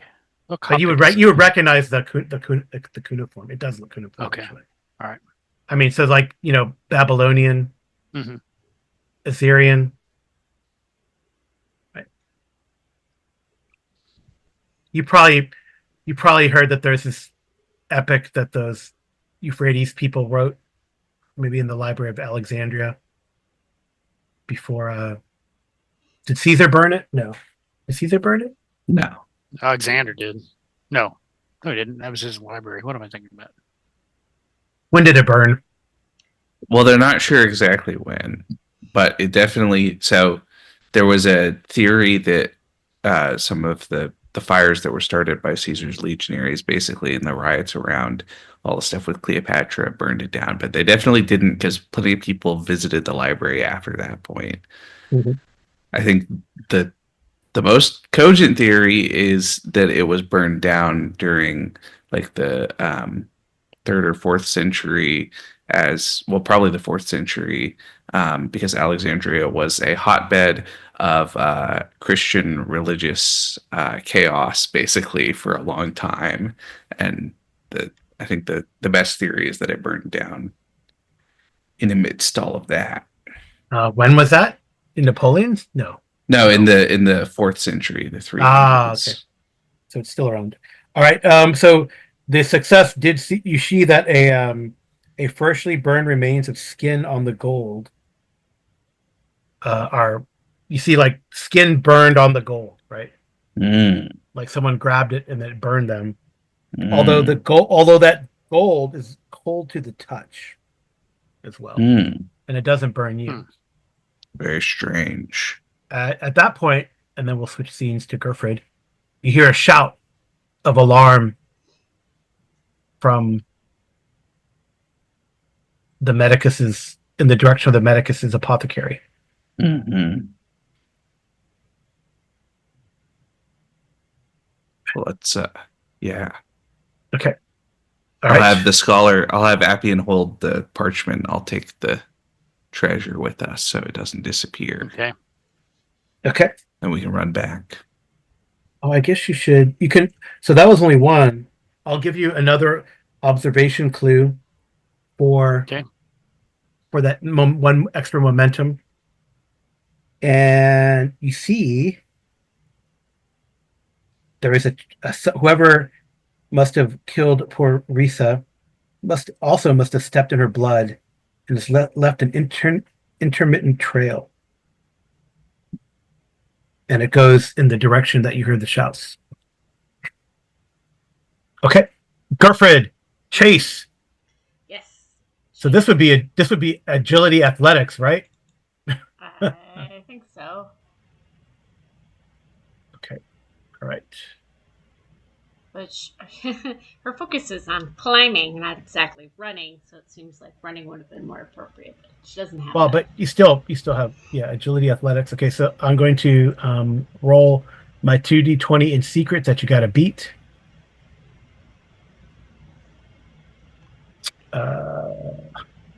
So you need 3 difficulty. Well, I'm Would you trying like? to see what all would apply to it. Yeah, you also have 6 momentum. So it's 3 difficulty right now.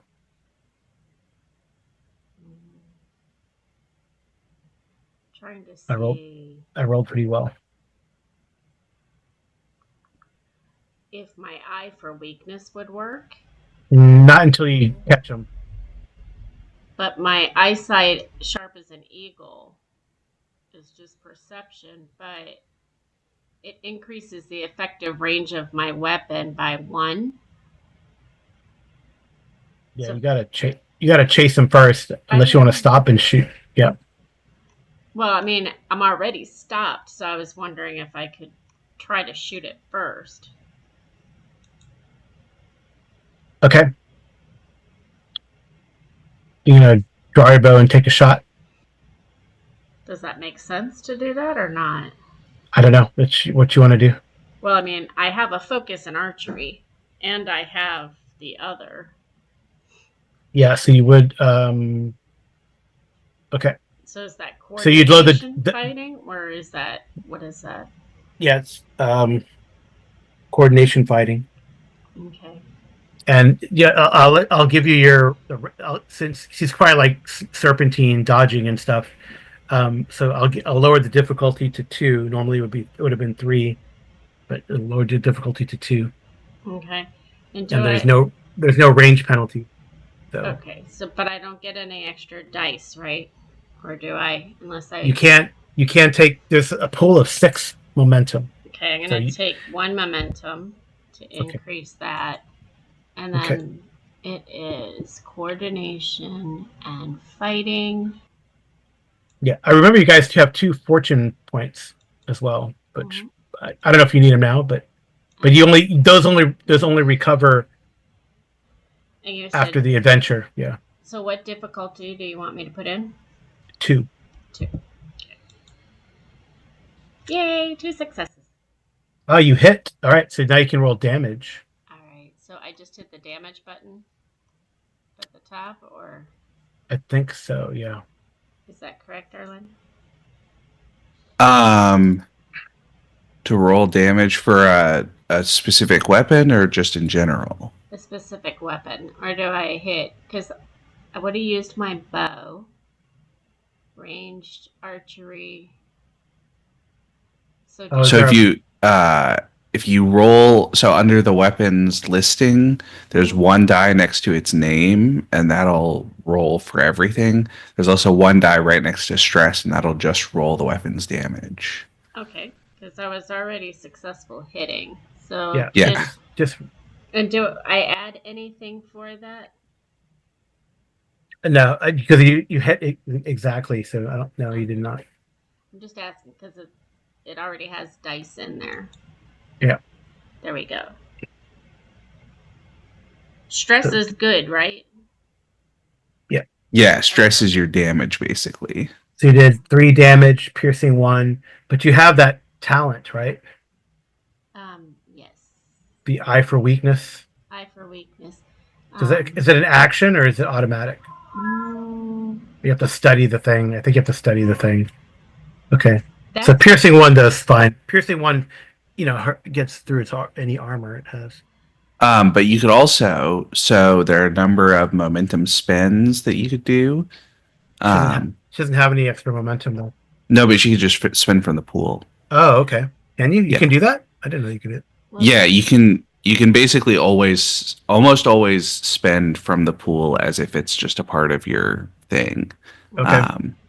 Normally. The limitation is that you can't, because of the max pool size, you have to end with 6 or less momentum, otherwise you waste some of it.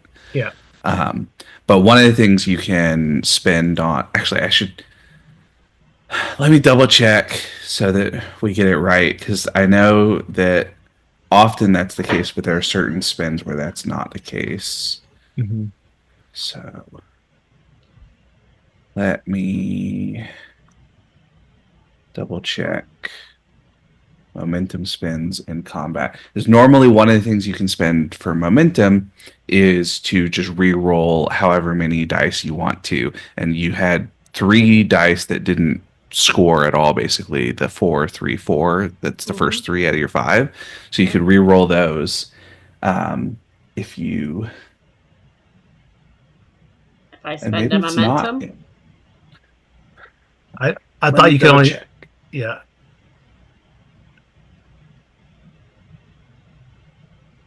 I thought that was the only momentum that you earned during a combat, but okay. No, you can use regular momentum for that, but it doesn't look like that's. I think that's a talent in this one. I think that's not in. Your momentum spends and fortune in action scenes. Okay. Yeah, I don't see reroll damage. I just see add damage. I So think before you reroll roll damage this, is a yeah, talent. before you roll the skill test, you can add momentums. You Yeah, can, well, I did do that. yeah, each momentum spend adds +1 to the damage. Um, and this can be used up to 3 times. Create impose condition, keep the initiative. no, that I realize the effect that I was thinking of is actually a talent in this one. It's not a momentum spend. Okay. So sorry, you can't do what I thought you could do, but you still hit them. So Oh yeah. But what you're Yep. talking about, Carl, I did spend a momentum out of the pool. So would that apply? Well, that's yeah, you did. You rolled 3 dice. Yeah. Yeah, you rolled 3 dice. So Because yes. it says on my eye for weakness, but that's only if I'm looking for vulnerabilities. So Okay. but would I'm like, would my personal agenda count? Hunt a great beast. You seek an unusual or legendary beast in the region that would confer high status upon anyone who successfully hunted it. It's not a great beast, Oh, darn really. it. I was trying. Oh, I think there's. I mean, if you wanted to, like, do more damage, I think you can use fortune, right? So spending fortune on page 36. Right, so But fortune, I have 2. Is that yeah, what doesn't come back or does come back? it doesn't come back as Mhm. quickly. Then perhaps maybe it's not such a good idea to use fortune. Okay, so you could spend a fortune to do what I was talking about, where you can Yeah. re-roll a bunch of your challenge dice. Yeah, but she hit But that's a lot. That's not. It's probably not necessary right here, Yeah. unless you. Well, I say that if you do enough damage, you could potentially give him a wound, and so make him less able to run away. yeah, and there's 3. You could re-roll 3 dice because And you 2. can re-roll 3 dice. Yeah, if you wanted to, and use a fortune and re-roll 3 dice. Okay, you'll have to remind me later how I get this fortune that I'm spending back. And then what am I re-rolling? I'm So re-roll 3d6, and you want to get 1s, 2s, 5s, or 6s. So you can use the if you use the damage dice macro at the top, it'll just do the same roll, but Oops, without. sorry. I accidentally hit that. I did not mean to do that. I was trying to close my dice roller. That means nothing. Okay, so go to the damage dice roller and say Yeah, 3. if you do damage dice and just do 3, yeah. 3. There we go. One more. So One more. okay, So but it's one effect. It's one effect too, though. So it's piercing 2. So yeah, piercing, 2 piercing, 4 damage. Yeah, 4 damage. Okay, cool. Okay, I don't think that is enough to give it a wound. But I mean, she can still pursue it, still, right? It's not exactly having a good day at the moment. Gerfrid hopes.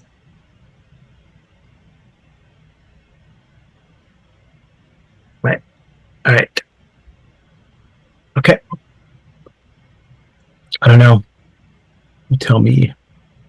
So what do we do? We said 2 piercing. And 4 damage. Okay. 4 damage. And he does not have his knife out. You told me that earlier. Yeah, it doesn't have a knife out. So let's see. With that.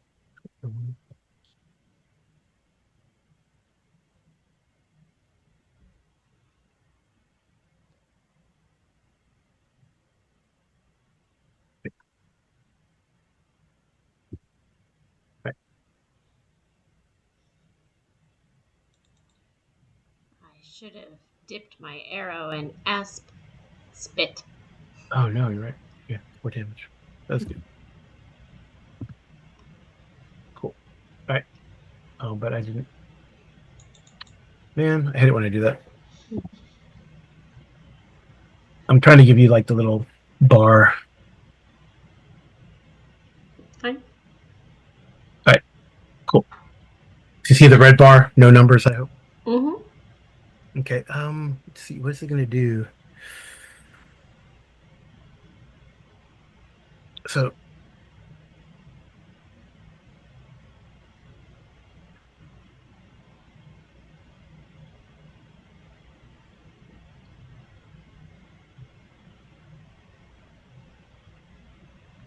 it keeps running. It keeps running. She would definitely be looking around to make sure that she's not calling too much attention to herself. No, I mean it keeps running though. So now you're gonna have to. Run. Yeah, it'll like, you're in the streets here, so it'll like turn the corner. So you get a shot off, wing it, and then it keeps running. So it's up to you if you want to chase or go find your friends. Tell them what you saw. I think she'd chase. Okay, so give me an athletics test now. Okay, is that agility? Yeah, this can be agility athletics. I think I'll take a momentum.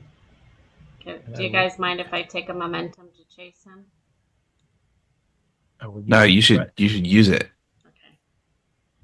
Oh, 3, and then it is agility. So actually, so you used 1 momentum, so you're at 4. Yes. Mhm. I got And- two. I got two complications and no successes. So do you want to? You could. So basically, you're back at 6 momentum. I used one. I Yeah. used So you're one. at 4. Yeah, you're at 5, and then you used one, so that's 4. But Yeah. now you're at 6 again Oh, goodness. because I got two complications. So I don't. I mean, I guess I could. I'll just make them trip, but that'll. So I didn't get any successes. See trips.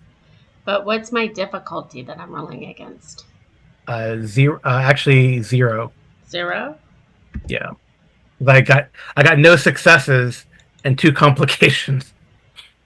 All that, and I only got, well, I got one success and one bonus momentum. Okay. So I guess that was. Does a bonus does a bonus momentum give you an extra minor action? Can that work? Can that happen? I don't know. Well, it's so the one bonus momentum is just your one success right now versus his 0 Oh, successes. right. Oh, That's right. okay. That's right. So that's Right. why what we're seeing is basically you succeeding relative to him. Okay. So I can close So, the distance. yep. She rolled a 1 though. Oh no, 11. Yeah. Oh, basically, yeah. I mean, with two complications, you catch up to him. Okay. So I guess that means you can take another shot at him because he tripped. Because I Well, think moving is a minor. Well, I say you full out ran, so it'll say you catch up to him. You can decide if you want to spear him or shoot him again. The next, yeah. because all he can do is get up. Well, with my fighting, archery is my focus, so it's better if I shoot, I think. Yeah, Okay. And that's coordination fighting, right? yeah. I would use some. So if you use three, if you take 3 momentum from the pool, that's two bonus dice for you. Okay. And you're fine with that, Arlen and BJ? Yeah. Yeah. Okay, so 3 more dice. And then relevant skill is fighting. What, And, I should before you do this. and I have a focus, yeah? Let's take a. What does your keen eye do? I think your keen eyed, or not your keen eyed. Your eye for weakness could come in handy here. Um, I just want to know if it's an action or it's automatic. I don't know. It says it's a talent, so I'm assuming Yeah. I'd have to use it. Yeah, I don't know. Sometimes they're passive, right? They just happen, but I don't know if you have to study or what that entails. I've always just been able to say I want to use it, so I don't. Yeah. I don't know. Do you want me to hit the little bubble? Oh, you moved it. Yeah, you can if you hit the little bubble. I want to see if it actually works. It should work, right, Arlen? It works. I have confidence. Yep. What's gonna work? It hit first time. There.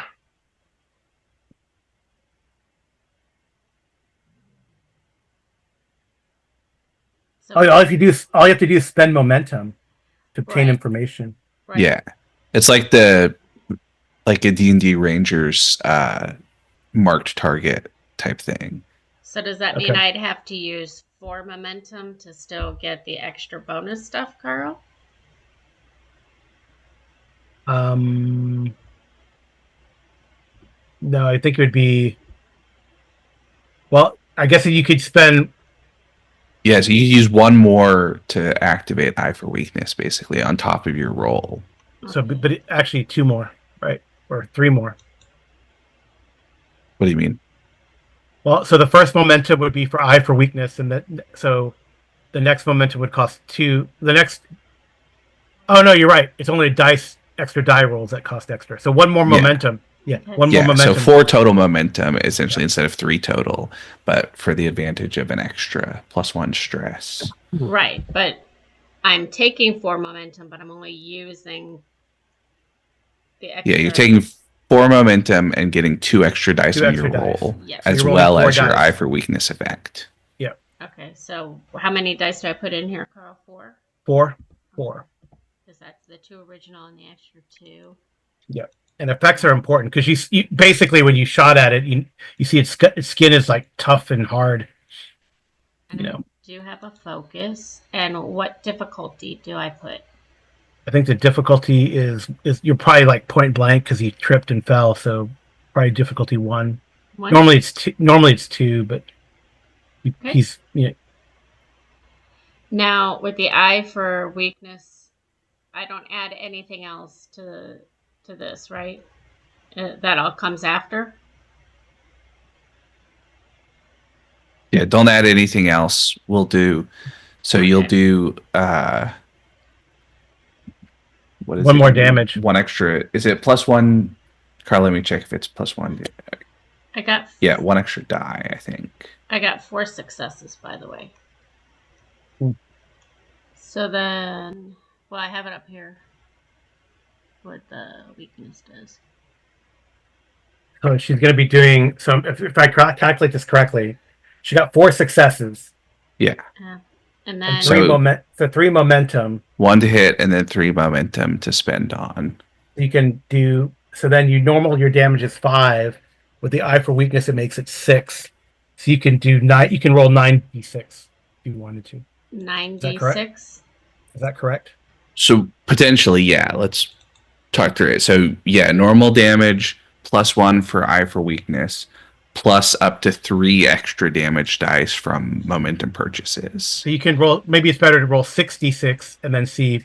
Well, I think we can talk about it. You're supposed to spend the momentum on extra damage before you roll. Oh, okay. I'm looking at it. But that's a big hit, right? That's almost certainly going to do something bad to him. So I think that's a good, right? You could do 96, and then you also still have fortune if you want to re-roll any of those damage dice after the effect, right? Yeah, we'll Okay. see. Does that include the one that I get for eye for weakness? Yes. Okay, Yeah. so hit the damage dice and put in 9. Yeah. Okay, here we go. 3 Oh, that's terrible. plus 1, right? No? Yeah, 3 is terrible. At 3 and no effects. Yuck. Okay, so this is a good place to spend fortune because you can roll 7 of those dice again.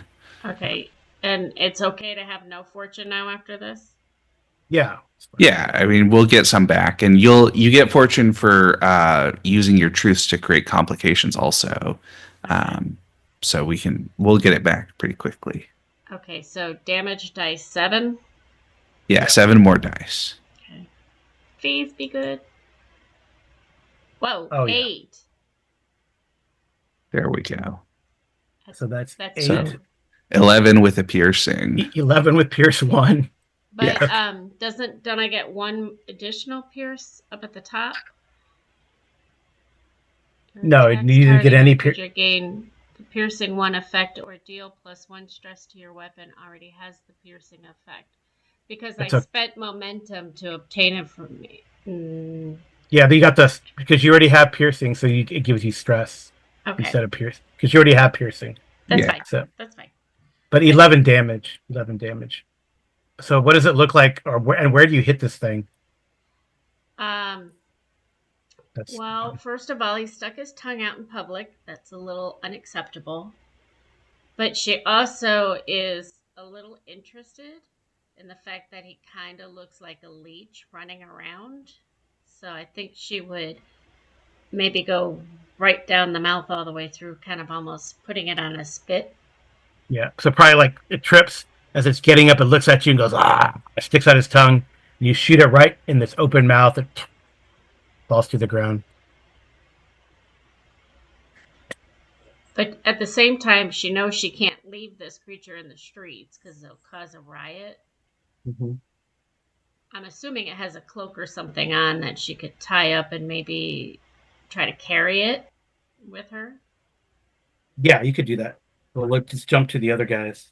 Yeah, so she'll be picking him up and walking over to where they are. Okay. Cutscene, right? Yeah, cutscene. Sorry, I spent so much momentum, guys. No, that was great. That's what you do. You chase things and you shoot them. Yeah. All right. Okay. You guys, you heard a cry. And I guess you presumably you run out. You saw those tracks as Yep. well. Yeah. Can we follow them pretty easily? Yeah, you follow them, and they lead back up to the apothecary study. You see, uh, Justinianus. He's like in the like little garden, herbal garden, like outside. He's like, that way, and you see something like leap over or climb and then leap over the wall um, of the little herbal garden. Okay. So Come, Appian. The hunt beckons. All right. uh, Pull up my sling just in case. Mhm. well, you hear like you see. Well, you kind of look back into the apothecary shop and you see the medicus is like writhing on the ground and like spitting and coughing as well. So I don't know. You have some choices. I'm gonna go after whatever it is that's fleeing. But Okay. Appian can do what he wants. Yeah. I will attempt to help this guy medically. Okay. All right. So Corbier is easy. We'll go coordination, agility, climbing is specialty, or athletics. Sorry, athletics. Right. Agility, athletics. I think it's agility, athletics. Yeah. Yeah. I And can then do that. climbing if you have the focus. I don't have climbing. I will use one momentum for an extra die. Okay. Difficulty 1. I do have This athletics. is like practice during basic training. Yep. Difficulty 1. No. Oh. Terrible. All right. But I rolled a 19, a 19, and a 15. Oh dang. Okay. Oh well. Maybe Appian. I might use one fortune to reroll all of that. Okay. Seems like that would be good to catch this thing. Okay. I'm going to do that. All right. Yeah. All right. 3 dice, athletics, skill, no focus, 1 difficulty. There we go. Yay! Oh, and you got a momentum back. And a momentum back. Woohoo! All right. You vault. You get a running. You kind of get caught up or something like that, and then you're like and you just like as you run into the wall, and then you just like standing high, standing broad jump type of thing. Jump up, grab it, and lift yourself over, and hit the ground. You see it kind of moving off through the streets. Mm-hmm. Right. So Appian. All right. So the medicus is on the ground, and he says he's writhing in agony, and he croaks out the words, "He kissed me. He kissed me." And you see there's white waxy secretions around Memio's mouth.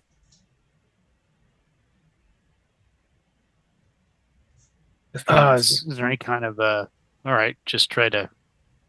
What's wrong with him? Can I tell? You give me a medicine roll, and you can use your vampire truth to lower the difficulty. Okay. Is that a reason with medicine? Yeah, sure. Reason would be Reason. good. Yep. Medicine, and I suppose nothing. There's no. Yeah, all right. Yeah, you know what? So it's I would say it's still 1 difficulty. You lower it from 2 to 1. It's not like a normal. It's something that's probably a little obscure on what a vampire might be able to do, but since you lower the difficulty by 1, could recall. Yay! 2 successes and a bonus momentum. And a bonus. See, they come back pretty quick. Nice. All right. Okay, so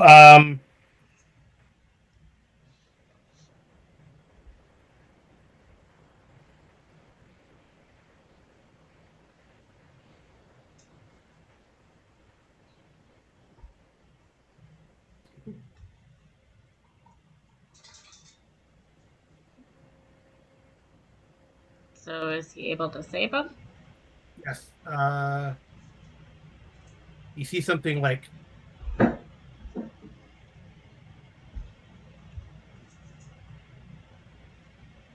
okay. Yeah, you see something like writhing and moving, like his skin is like undulating around his throat as he croaks out, and you follow it, Appion, and you see something like just under the skin moving like down through his abdomen. Yeah. Yeah. Yes. Oh, give me a will resilience roll, please. So basically, this thing has infected him with some sort of Parasite? parasite.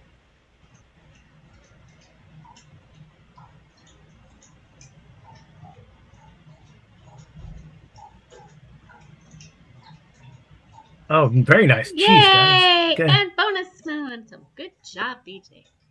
Yeah. I So mean, you don't lose Appian. you don't lose any stress, but But he has been infected with a parasite. yes. Is there a?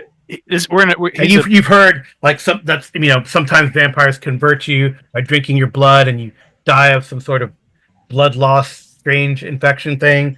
Other vampires, the lores tell you that they regurgitate many forms of themselves and stick them into the host. So, is there are his implements laying around? He's also a physician, right?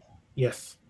Is there anything at hand I can grab to try to, if I can see where it's writhing, can I like stab whatever's under his skin to try to stop it? Looking to see. There's a way to. They do have a way to do this in the book. Nice.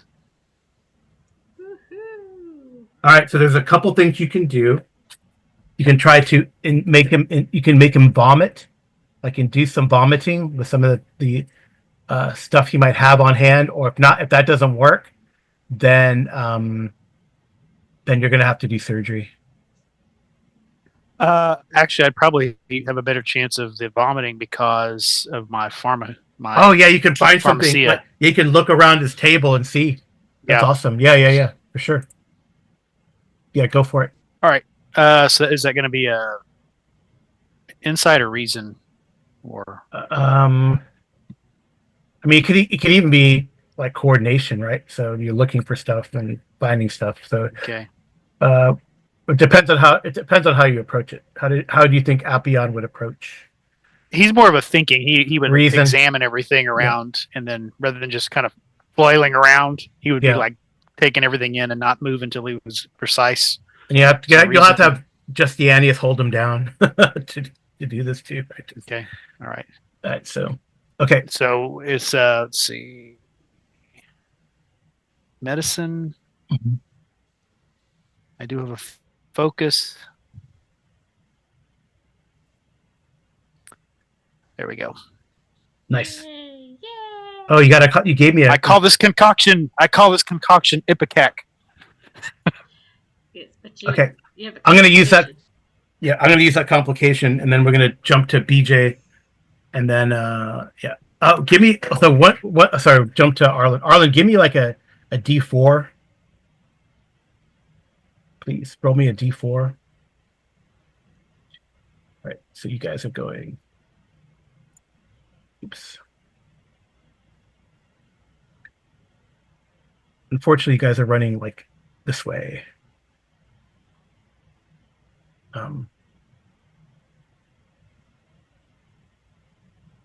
It'd been funny if you like run into each other, you and Oh, Griffin. Yeah.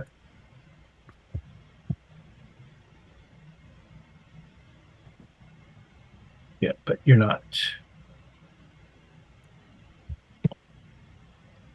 Right. All right. So the first thing we do is opposed athletics. Catch him, Corvair. Hmm. Yeah. All right. Agility, athletics. Yep. All right. I will take some momentum to get 2 dice for 3 momentum. Okay, I'm gonna use a dice to give him 3 dice. Yep. You could use even more threat if you want. No, it's okay. Oh, I'm you just got- saying. You have that skill, right? That if Yeah, I'm hoping. Do you have like something to convert my threat? Well, I was looking at the way that XP works, and one of the things that you get for XP right. is if the GM spends 3 or more threat on a single thing. Oh, So yeah. 2 dice would be 3 threat. So I'm just suggesting that if you want to do that, that's an option. I might have to do that actually. That and it helps You're also us going to have to use spend up a his lot of threat. threat to stay alive if I get close. Just, to be. That's be true. very Maybe honest. no, I think maybe I'll do that if you get into a fight. Oh yeah, because like a melee is like opposed. Yeah, melee is going to be vicious. That's another reason why Gerford you should stay and shoot things because they can't really Yeah. they can't oppose it. All right. Well, is he outside the fort that I would see them? No, you guys are in different Different locations. locations. Yeah, and we said this is agility. Agility, athletics, right? Yep. Dang. Okay. All right. Go ahead. I got 0 successes. All right. How much momentum did you spend? Did you use? I spent enough for 2 dice, so 3 momentum. So we're back down to 2. Back down to 2. I got 1 success. Woohoo! All right. Only. Okay. More than he got. More than he got, yeah. Yeah, more than so you close on him. So Yep. you could do a missile attack. Well, I mostly use melee weapons, so I kind of want to get it close enough for melee. Okay. Yeah, I don't know how. Can you spend? No. Well, can you? I guess you can spend that your other minor action, right, to get into melee, though not attack him, right? Because you did your fast That's action. what I want to is just run into melee, even if I can't, so that he can't run away for free, basically. Right, he can't run away. He has to spend momentum or something like that to get away, or something like that. Or I think he. Oh no! I got it. Yeah, if he has to fight you or use his or dodge, basically. Yeah, basically. Okay. Oh, well, you don't have to roll anything. So this guy looks vaguely like Mendocius, but unkempt and crazy looking. Mm-hmm. All right. Also, you see he's wearing like some sort of bronze armor. Okay. All right. So the complication, Apion. Although I don't, Gerford, let's try to get you back into this situation. So give me a difficulty 2 observation hearing. Okay. Observation. Apion, that you induce a vomiting. Inside observation. Yeah. You induce a vomiting, Apion, and that larva kind of pops out and lands on you and tries to crawl into your mouth. So you can give me a difficulty 2. Yeah, for you, difficulty 2, Amy. I failed. Yeah, so you can't. Yeah, you can't. I am carrying a dead thing. So yeah, this is true. Now I have the. Okay, you finished with him. I need to read something. Okay. So let's do. So I'll tell you, Carl, one of the ways for melee combat, if it specifically it's designed for if you are for the recipient of an attack, but not the attacker. But I think it would work for this. That one of the things you can do is move to any point within close range if you win the melee contest. So that's what I'm picturing it as: is I get close, he has to fight me basically to get away. Yeah. Okay. All right. And then we're going to do an opposed fighting test, BJ. Okay. So you can use brawn unarmed. If you have brawn fighting unarmed. And I'm going to roll. I'm going to use fighting. And I'm going to use 3 threat. Did I use some momentum then? Yes. Because I have nothing. I am not trained at all in anything. You should use as much momentum as you like. You also have fortune available, which fortune can let you re-roll, but it can also let you automatically roll a 1 on an extra die, basically. And where? Let's see. Fortune is that That's the personal blue. related, so you only have Okay. 2 of them. But And then Okay. do they like refresh every so often, or is it? so they come back when at like the end of an adventure, but also if you have complications related to your personal truths. Mhm. Okay, I see. What do you mean by complications to your personal truths? Um, basically, if you so the way that it's structured in the game is that if you announce that like you have a personal truth in a situation and you say this is going to cause like bad things to happen for the character, not complication in the sense of like rolling a 20 in this mechanically, but complications in like if you had hates Romans and you walk into a Roman fort, Gerfrid, and you say, oh, that like commander is someone that I've already like pissed off multiple times because of this truth hates Romans, right? That makes it worse for us, but you get a fortune point as the balancing out, basically. I Okay. see. I see. Okay. I have to I have to decide what all to spend before I roll. Not for everything, but for some of the things. So for Okay. momentum, you need to choose if you want to spend a fortune on an extra. Basically, you can spend. Let me double check to make sure that fortune spend is What did correct you in want this to one ask? also. You can spend a fortune for an extra action in step 2. That's another. Yeah, but one of the things you can do with a fortune is you can spend it for 1 extra d20 and have it automatically roll a 1, so it's worth 2 successes basically automatically. Okay.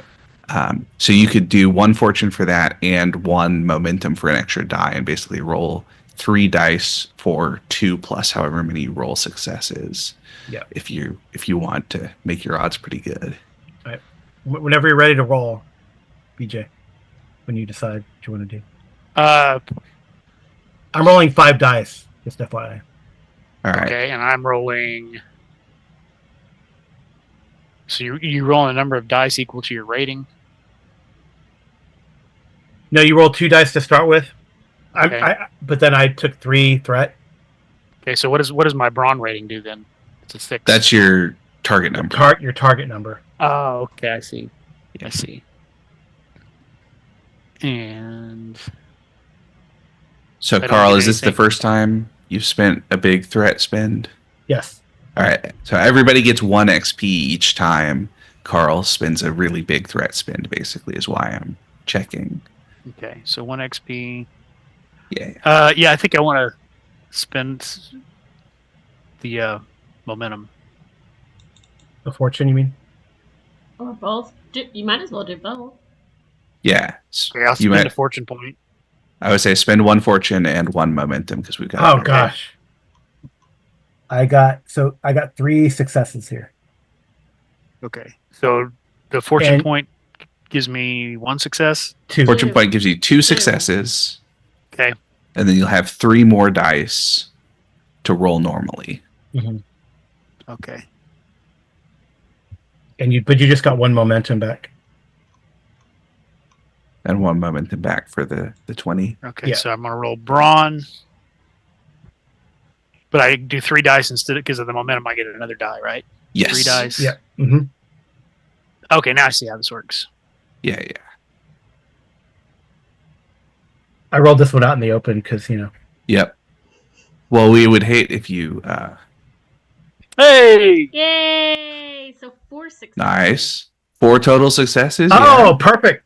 That means I think that's a push, right? And It's 0. It ends up being equal to 0. well, No, if he BJ gets got +1. +1, so BJ got two successes on the rolls +1 for his fortune, and BJ, you should mark your fortune down 1. So Okay. it's 4 versus 3. Oh, 4 versus 3. That's right. Yeah. Nice. See, slap it away, BJ. Okay. And I'm gonna fumble around for a sharp implement and try to stab it. Okay. All right. And yeah, so give yourself a bonus dice because Aeneas is, like I said, he's a good brawler. So he's going to try to, help you kill this thing. So give yourself a bonus dice as you try to stab it. Okay, is that going to be agility or brawn? It'll be brawn.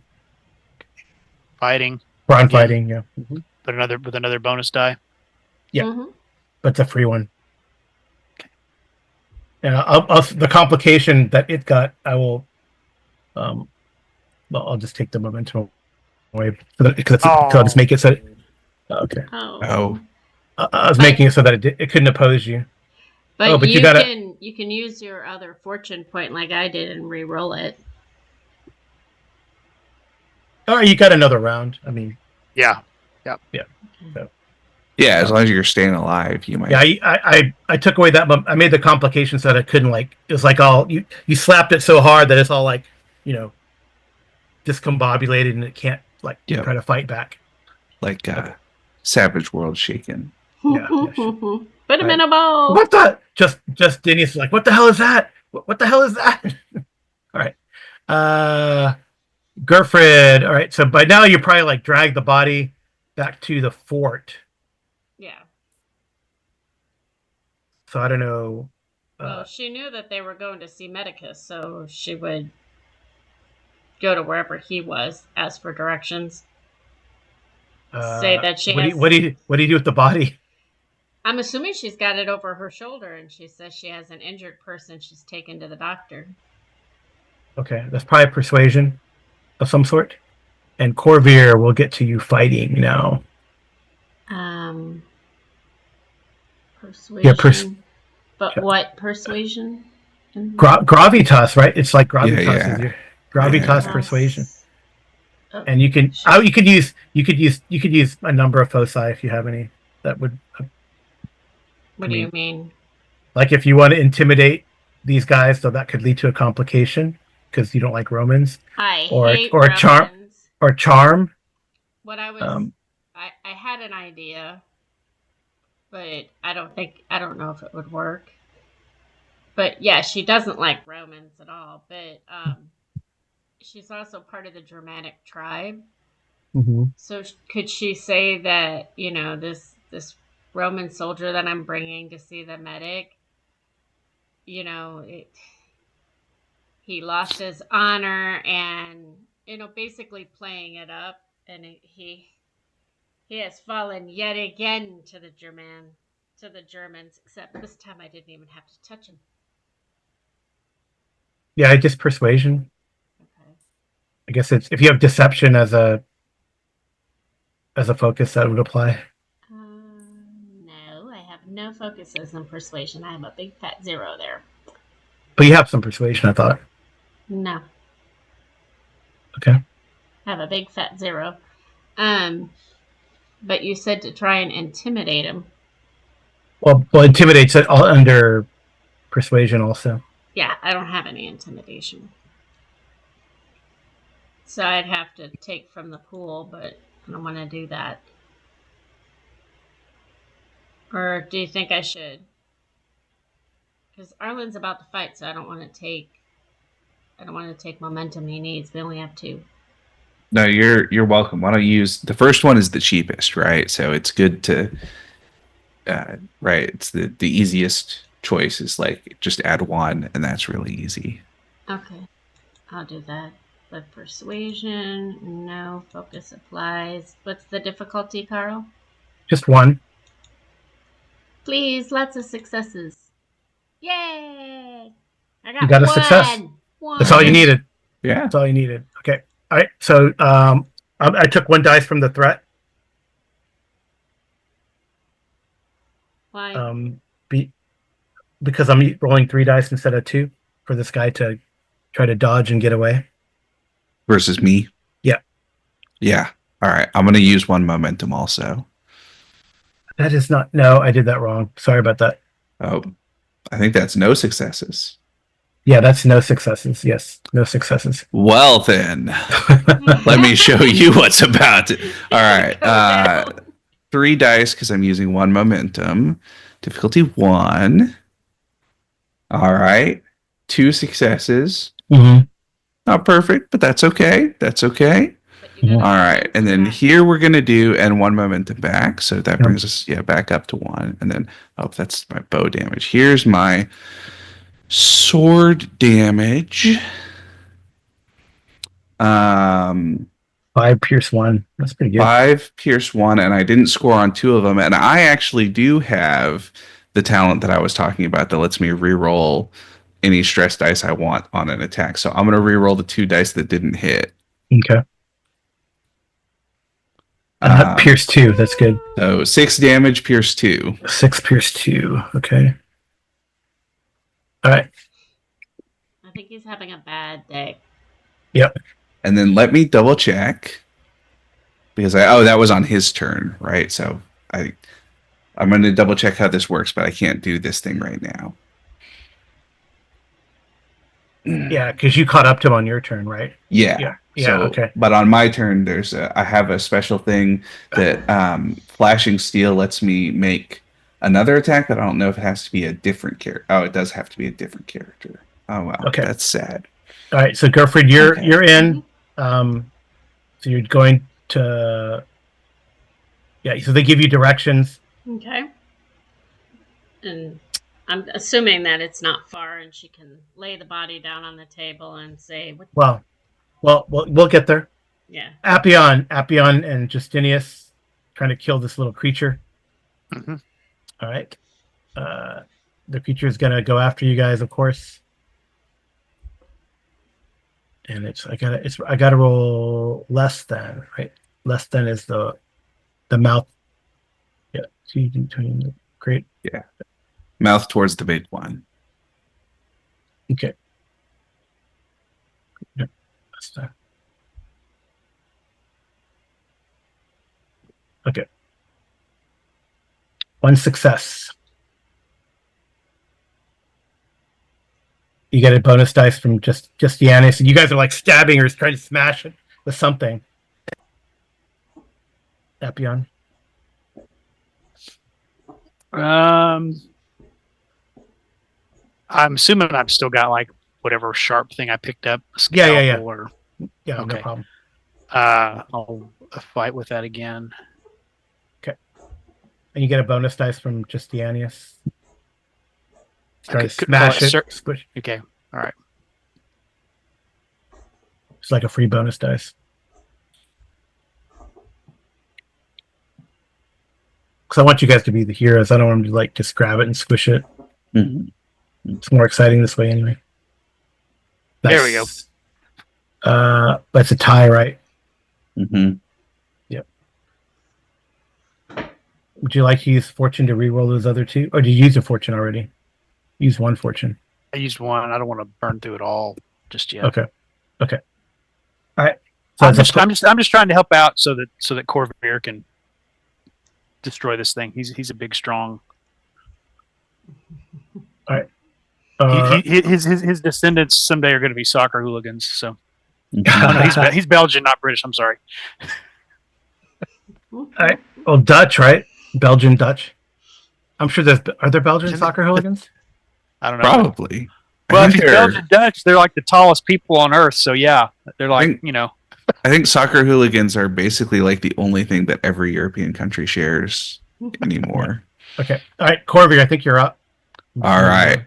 My turn. Let's hit him. All right. I'm going to do basically the same thing. I'm going to use 1 momentum for 3 dice. So down to 0 momentum, but that's okay. Difficulty 1. All right. I got 3 successes to hit him. Woohoo! And 2 bonus. Okay, 3 successes.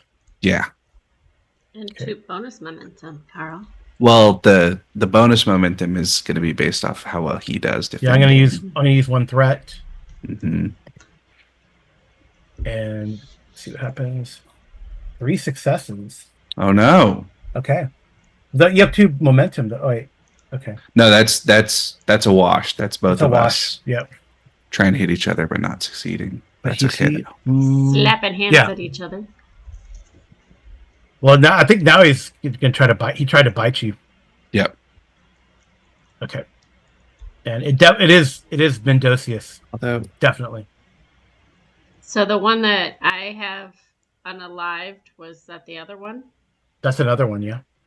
No, the other one that was sitting at the table. No, it is not Licinius. Okay, Gerfred, you don't have to roll. You hear like commotion going on in the from the apothecary's building or office, whatever, Okay. shop. She'll open the door with this body on her. Yeah. Does she see You know, door? the door is actually open because there's all this commotion there anyway. The window's open, the door is open, and you see them trying to stab this like little worm with teeth that's trying to jump at him. Can I throw this body on top of it?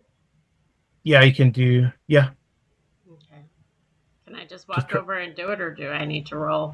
you have to roll brawn fighting. Okay. Brawn fighting. I don't think.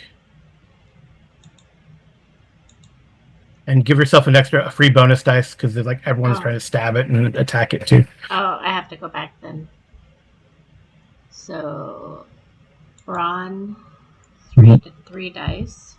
Yep. Fighting. I got 0 successes. Okay. And what's my difficulty? Well, it's your target 0. 0. Yeah. Oh yeah. nice. So that's Do I get one of the momentums back for that? no, you're doing like, is that like 2? Well, I got 2 successes, and you said that my target number was 0, so 1 success would have hit him. So I'm just wondering if I get 0. Well, you didn't need any successes, so you get 2. I didn't get. So it's gonna be any? 5. No. Sorry, you didn't need any. Your target number was 0 because I got 0 successes Right. in this thing trying to dodge. Yeah, but she still needs 1. Oh, she still needs 1 at least to hit. So 1 Right, to so- hit and 1 for momentum. So do 4. So you're just smashing it with this body. So go ahead and do what's your brawn? 8. That's not this. Okay, That's so no bonus. So it's gonna be base of 3, right? So then 4 because she got an extra momentum. So 4d6. 4d6. So Yeah. 4 Yeah. damage dice. 4 damage Yeah, 4 dice. Yes, 4 damage dice. 4. Nice. And 2 effects. All right, you smash it. Yeah. Crunch. And then she has this, and then of course the covering on this thing's face comes off, and Appian, you see that creature with this tongue lolling out, an arrow stuck in its mouth, and the mouth ringed with teeth. And Gerfred's probably chuckling. Well, it doesn't affect her because she's got that talent. But she, No! I want to dissect these things and understand them. do Of course. what you wish with him. Where is Medicus? Yeah, I think the probably like the poor Medicus. My ancestors were the those who embalmed the pharaohs. Oh. Well, you have a lot of fun with this. Oh, wait, where's Corvair?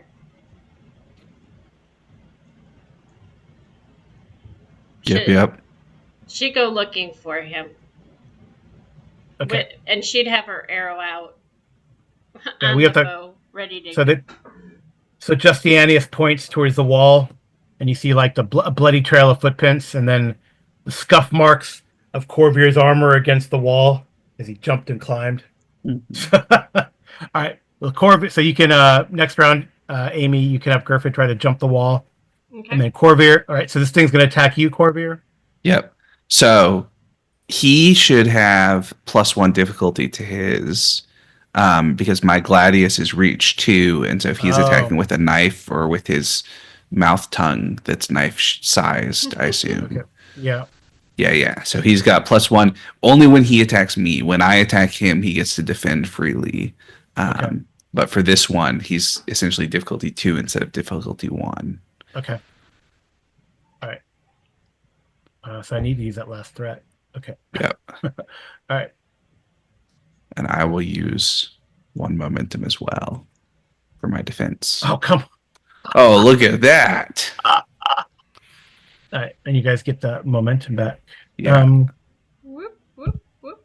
Or I can have instant complication if you want. Because Uh, I was gonna say he slips and falls prone. either way. Seems like slips and falls prone is pretty useful though. Let me double check. I think it gives you. Because I think it'll give you a bonus dice anyway. So take the yeah. moment. So it gives you instant bonus dice. Yeah, okay. So I'm gonna use the 1 extra momentum, so we're down to 0. But if he's prone, he gets -1 difficulty to hit him, so it's difficulty 0 now. Yes. What the fuck? Did I You got roll 3. none? No, you got 3. Oh, No, I rolled 3 dice and I rolled an 18, a 17, and a 19. All right, I'm gonna use my last fortune to re-roll those 3 because that's very That's- silly, that's unacceptable. But then, unacceptable. why did it say success then? Because it's difficulty 0. Yeah. Oh, okay. That's Yeah. better. See, this is better. All right, so 3, 3, 3 So bonus. So 2 momentum, right? So yeah, 1 to hit, 2 momentum. And now I'm going to roll some damage. Yeah. After we finish this combat, we'll stop. And I'll leave 1 momentum in the pool and use 1 extra dice for damage. So 7 dice of damage. Ooh. That's a hit with all of them. So piercing 3, 8 damage. Okay. And if that's more than 5 damage through, then that's a wound on him also. Yep. That's a wound. Yeah. But do you think he got the point? Ah, okay. Yeah. Last of my bad dad jokes. Oh, And a wound. So he's got a wound. So he has to roll something, right? It depends on his They're rank. toughened, so he has 2 injuries. Yeah, so he takes one wound without dying, but it's +1 difficulty for everything that he does, basically. So he's in bad shape. And he slipped and fell. All right. And he slipped and fell. So Appian, so you see that unless you slap the medicus to get a hold of himself, he's going to just be kind of sit in the corner. But Justianius will say, "I like the way you think, Appian," and he's going to help you throw this thing on a table to dissect. All right. oh, wait a minute. I'm sorry. I thought we'd already killed the vampire. I'm sorry. I got ahead of myself. I want to kill and dissect the vampire too. Yeah, that's right. Oh yeah. But The that's- larva's squished, but the Yeah. this thing, Yeah. this yeah, thing here, yeah, I you would can- the vampire body that Gerford Yeah. brought. Yeah. Yeah. We'll bring you All right. another. Okay. You can compare. All right. So Gerford, you can do the athletics thing and jump across. Okay. Jump. Now, So just make it. now I do have a focus in climbing. Yep, that applies. So agility. Yeah, agility, athletics, climb is a focus. Athletics. And you guys didn't. You only guys went like 1 round, right, of running, Arlen. Yes, we did 1 round after the climb. Okay, Okay, what's my difficulty? 1. Success. Okay, cool. So you jump over the wall, so you can hear Can the I sounds. just can I just jump on top of the wall so that I'm shooting down at it? Yeah, you have that observation thing that lowers the difficulty, right? So even okay. Yeah. Yeah, you could climb on the wall and crouch and look around. And Right, so you guys can see like the shadows of them fighting in the distance. Okay. Okay. Am I close enough that I can aim or no? I guess you could. Is aim another minor action? I guess you can aim this round, or is it slow action? Well, I'm assuming I got up on the wall, so I can't do anything, but I could, All right. Let me. I know there was aim in Octun Cthulhu, but I don't remember if it was a minor or a major. Yeah, aim is a minor, so yeah, you could take an aim to prepare Yeah. essentially. Yeah. As a Okay. minor. I'd like to use my eye for weakness then to look for his defenses, but I have to spend no momentum to do that though, right? Yeah. Next round, I guess, if it's still alive. Okay. Yeah. Because It most likely won't be, but it looks really cool to jump on the wall and start aiming at it. Yep. Yep. And Okay. I will alert Corvair that I have your 6, sir. Yep. You probably hear like the whistle. You guys probably fought some before, right? Yeah. Yep. Okay. Yeah. All right. All right. So whose turn was it? I lost track. So that was Gerfrid, so now it's Yeah. me. Okay. So I'm gonna use our 1 momentum for an extra dice. Mm-hmm. He technically gets to try to dodge the attack, but he's prone, so all he can do is basically ride around and try to not get stabbed. Yeah, that's what he's gonna try to do, and he needs 2 successes to even get to succeed, right? Because he's injured. So he needs. Isn't he at a negative too? Yeah, I need. Yeah, he's at +1 difficulty for his wound, basically. Yep. And I'm at difficulty 0 to hit him because he's prone. Yeah. Oh wow. Wow. I got 2. Yeah, he succeeded. Okay. No, so that's even for him. Right. And I got 1 success against difficulty 0. Right. So that's 1 better for me. Yes. Still, just barely. Yeah. So that's a hit, but it uses all of our momentum basically. That's okay. That's cool. All right, and then I will. That's a good game when you have no more threat and no more momentum. Yeah, we used it all up. All right, so then I'm gonna do my roll damage. Do I have? I thought there was something else that I wanted to do, but I think that's fine. Was it a condition? No. Roll damage. Okay, so well, that's not. All right, so I'm gonna re-roll 4 though. Arlen, don't you have that thing where you get to re-roll? Yeah, he's gonna do that. Yeah, that's what I'm doing. Oh, okay. Terrible.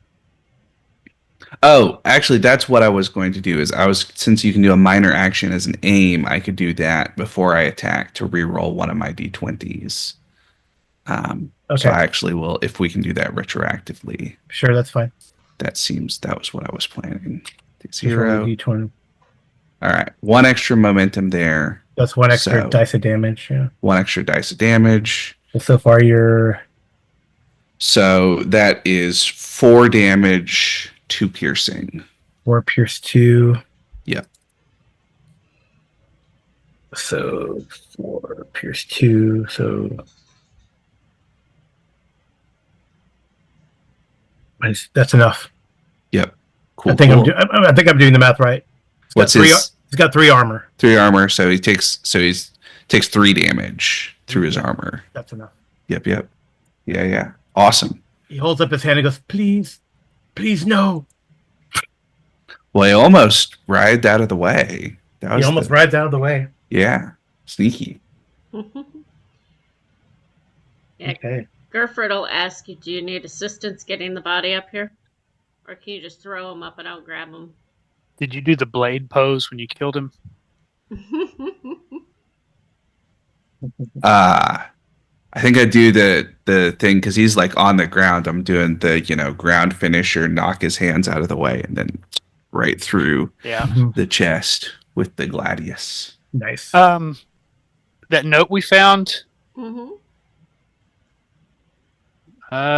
Is that still is that in the handouts? I think so.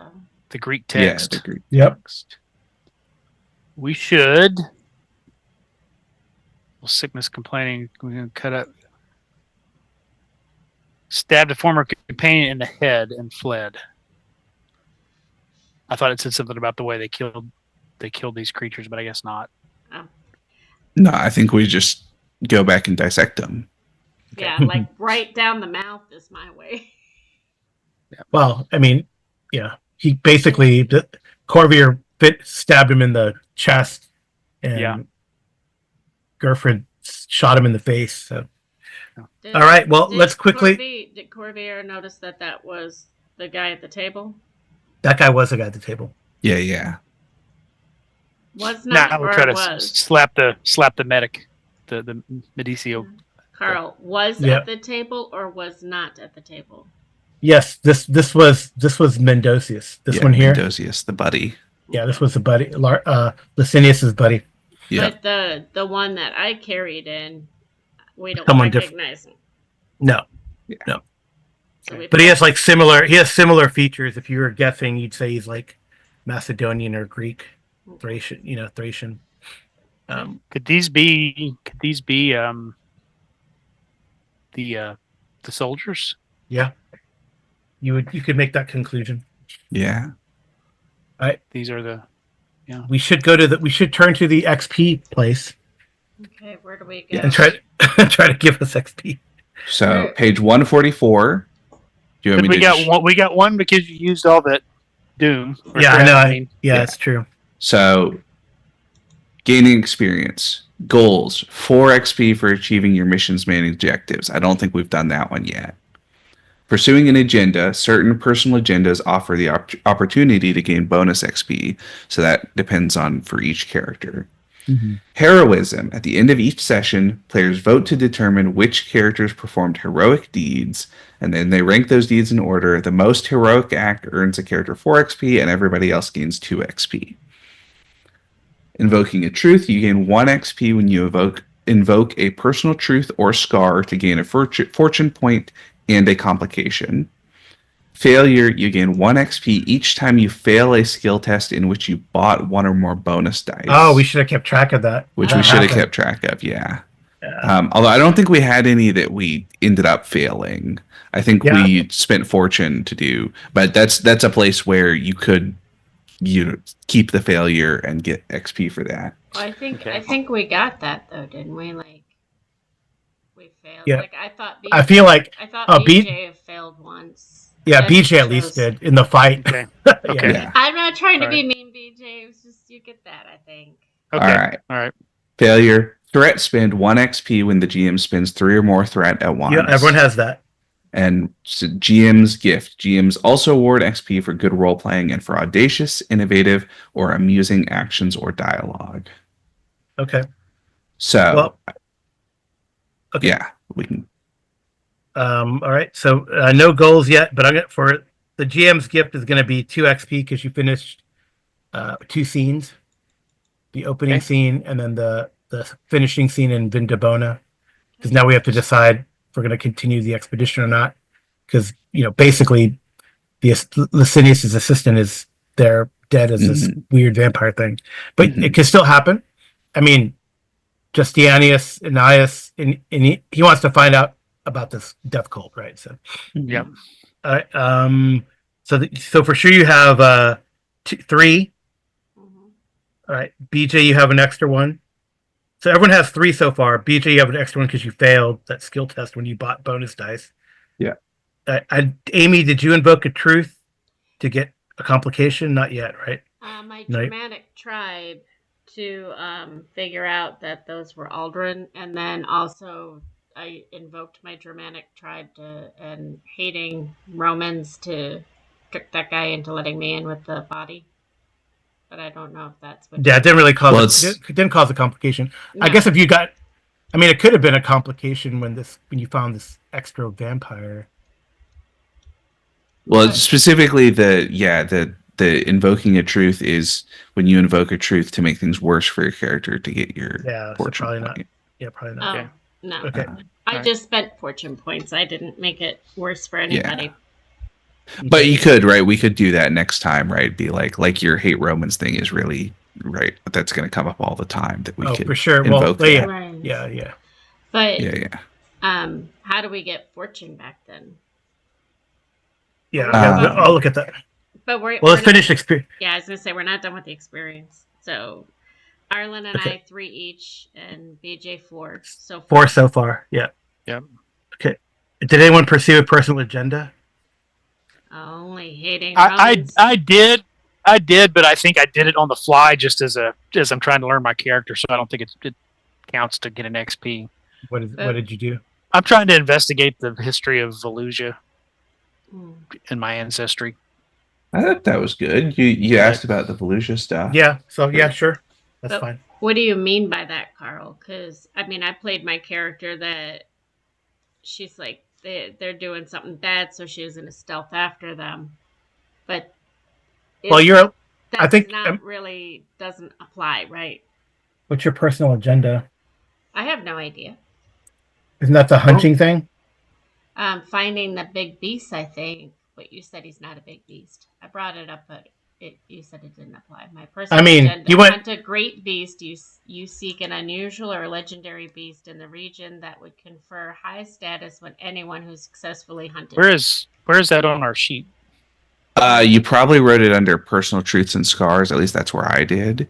Yeah. Okay. You get your agenda from your archetype, and only certain agendas allow you to get XP for them. To be clear, that there's specific. Most of the agendas give you a flat bonus, and some of them give you XP instead, so that you're like, the XP ones are growth oriented versus the other ones are flat bonus, and so you get the bonus already, but you don't grow from it, right? You get it from your archetype. Yeah, Yeah. your archetype has the list of personal agendas for that archetype that are, I mean, they're all examples that you don't technically have to use one of the specific ones, but That really freaks me out, Carl. I was reading something and you flipped my character sheet. Oh, sorry. Yeah, I was looking at the personal agenda. Sorry. yeah. So I just wrote mine under personal truths and scars. Yeah. Yeah, that's where I think 'Cause Amy's that's is. No, I don't know where Amy's is. I think hers is under talents. Under talents, the last thing on talents, that's where you told me to put it. Yeah. Yeah. Okay. Well, I mean, if you track down the origin of this cult, I think that could count, but I don't know. Yeah. Necessarily. So I think the thing is just the heroism vote that we should decide who gets extra XP and who everybody else gets 2. 2, right? Yeah. Or rather, everybody gets 2, one person gets 2 extra. So we can say like that. All right. I don't know. I vote Corvair because he jumped over the wall. Yeah, that was pretty cool. I'm gonna vote. I'll cast my. I don't think you should vote for yourself. So I'm gonna vote for Appian because he's not fighting oriented, but he did bash the worm. Or tried to. Tried to. Cool. All right. So then I think everyone gets 5 at the minimum, right? 2. Yeah, 5 minimum plus 1 for BJ's attempt at bashing, plus 2 for heroism for me. Yep. Cool. All right. Gaining fortune point. Refreshing fortune points refresh at the start of each adventure. You can also get additional non-refreshing fortune points during play from doing things. You can gain a fortune point for voluntarily failing a skill test, invoking a personal truth or scar, or declaring an ill omen. And then you can also gain a refreshing point to like boost your maximum, basically, by revealing information during a campfire tale. Okay. That's why you guys had 2 to begin with. Yeah, so we start with 2 refreshing, and we'll at the start of the adventure that automatically comes back, but you can also get others basically to help out in the middle. Okay, so I'll have my 2 fortune back, and I have 5 XP. What page is that on? I'm looking at page 27 for gaining fortune. Is that correct? Then, Carl, I get the 2 fortune back, and then I get 5 XP. No, I think I'll give you guys everyone will get 1 fortune back. So then it was a waste for me to use both. Then no. Yeah. No, because you get 1 back. One's refreshing. So here's what we should have done also is that there's the omen feature. Once per adventure, you may declare something to be an ill omen No more than one character may declare an ill omen in any game adventure. When you declare an ill omen, the game master immediately gains 2 threat plus 1 threat per player character. In exchange, every player character gains 1 fortune point. Hmm. 1 non-refreshing. So Well, if anyone wants to declare an ill omen, you could, since your guide turns out to be a vampire. yeah, that seems pretty ill-omened. Mm-hmm. Yeah, cool. So Well, we get is that a fortune point then? Yeah, everyone gets 1 Yeah. fortune point. We'll do 1 fortune point back, and then it think- won't refresh until we end the adventure, basically. So, Yeah. But you can, like I said, you can get it back. Oh, but you can't. You can get it back for doing that, invoking a personal truth or scar to gain a complication. Yeah, That also gives you an invoking XP. a truth or scar for complication to get an XP, or if there's something that you should succeed at, you can choose to voluntarily fail to get a fortune point back. Yeah. Right. So, like if you have a skill that you're already really good at, but you really want your fortune point, you can do that. Okay. Cool. So I'm going with the acquire lost knowledge agenda. Mm-hmm. I forgot. I guess I overlooked that last time. So Okay. Cool. All right. Well, thank you for running for us. Oh yeah.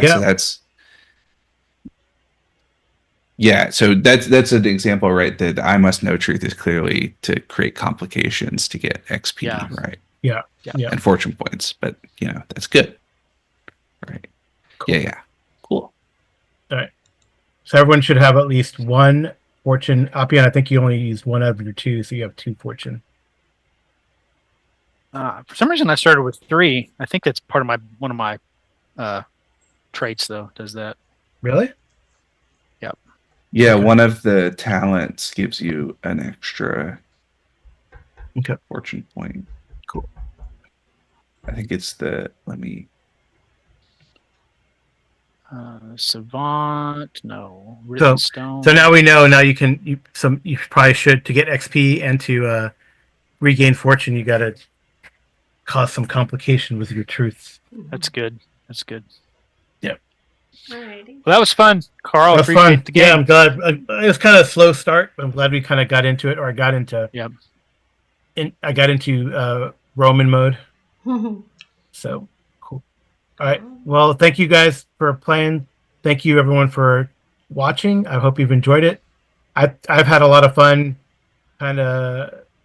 I mean, I have some notes, but doing this kind of on the fly, making Masks of Nyarlathotep kind of Roman, and of course using a totally different skill system as well.